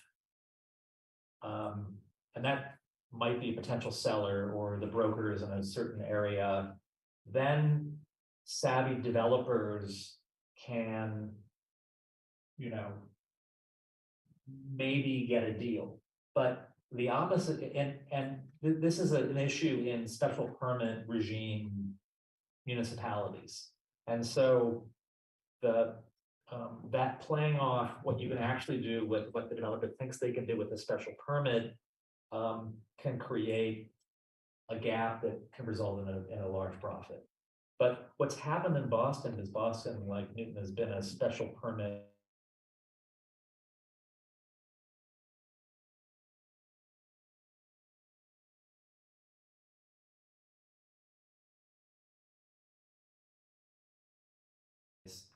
that their parcel is worth much more than it is, because they point to a project that's a half a mile away, that's 15 stories high, and say, therefore your property is worth X, and that freezes up land. Because the person with a one-story industrial business has been whispered in their ear by too many brokers that their parcel is 8 FAR, and therefore it's worth X, and then they're waiting around for somebody to offer them the deal, and they wait until the next generation dies, and Recording you see in that, progress. You see those patterns happen in South Boston, where people think the property is worth more than it is because they think the seaport's coming or something. So I think that your example could work both ways. And that's one of the reasons, a big reason, why we don't have any development going on in the kind of development that we're trying to accomplish going on in our village centers, because since it's all by special permit, there is such a risk involved to being able to say, take the leap. Okay, if I do a special permit, if I get the special permit through, I could get, therefore I could pay. But there are a lot of ifs between how much you're going to offer somebody for a parcel and what you think you can get. You can lose your shirt as well as make a killing. So there are more shirts being lost in those kinds of deals than killings being made. And so that's why the special permit process, the special permit process is hindering our ability to do the kind of development that That's why we're recommending a combo platter for you all. I love combo platters. 30,000 square foot as of right, and above 30,000 square feet, you can keep doing what you're doing. Makes sense. I would like to go home. I can talk about it. I second. Yes. We have 2 reappointments. It'll be very quick. Folks, I think we have kicked this around for long enough. Do I have? Motion to hold. Thank you from Councilor Ryan. All in favor, please say aye. Aye. Any abstentions or opposition? No, okay. Thank you very much. I would like to ask that for our next meeting, we have all this material. We in particular have the design standards highlighted in our VC version 1. How about everybody really zeroes in on that and comes prepared to the next meeting to have part of our discussion about what they all mean. Could we talk about the design guidelines too, because I'm wondering why some of them can't be standard. Most of them are in now. We've taken most of the design guidelines that are in the standards. Oh, okay. Yeah. Right, that's great. Yeah, so you But- have- I would love a color coded version like we have here. You just have to print it out from your computer. But I don't have a color. Well, then you have to Oh. ask the Ask clerk. refines. Please, Right after we're done with this. And you know what? Okay, I'm trying to find. Black and white. I lost it. Yeah, you have the black. I have an extra copy. So I have a job for Councilor Princeton. We have 2 reappointments. I'm gonna read them both together. What do you say? Item 44-23 is the reappointment of wonderful Peter Dorger to the Planning and Development Board by order of the mayor. To a term of office to expire February 1, 2028. And 45-23 is the reappointment of wonderful Robert Imperato to the Chestnut Hill Historic District Commission by the honor of the mayor for a term of office to expire November 15th, 2025. Do I have a motion? Motion to approve, vote. All in favor, please say aye. Aye. Any opposition or abstentions? No.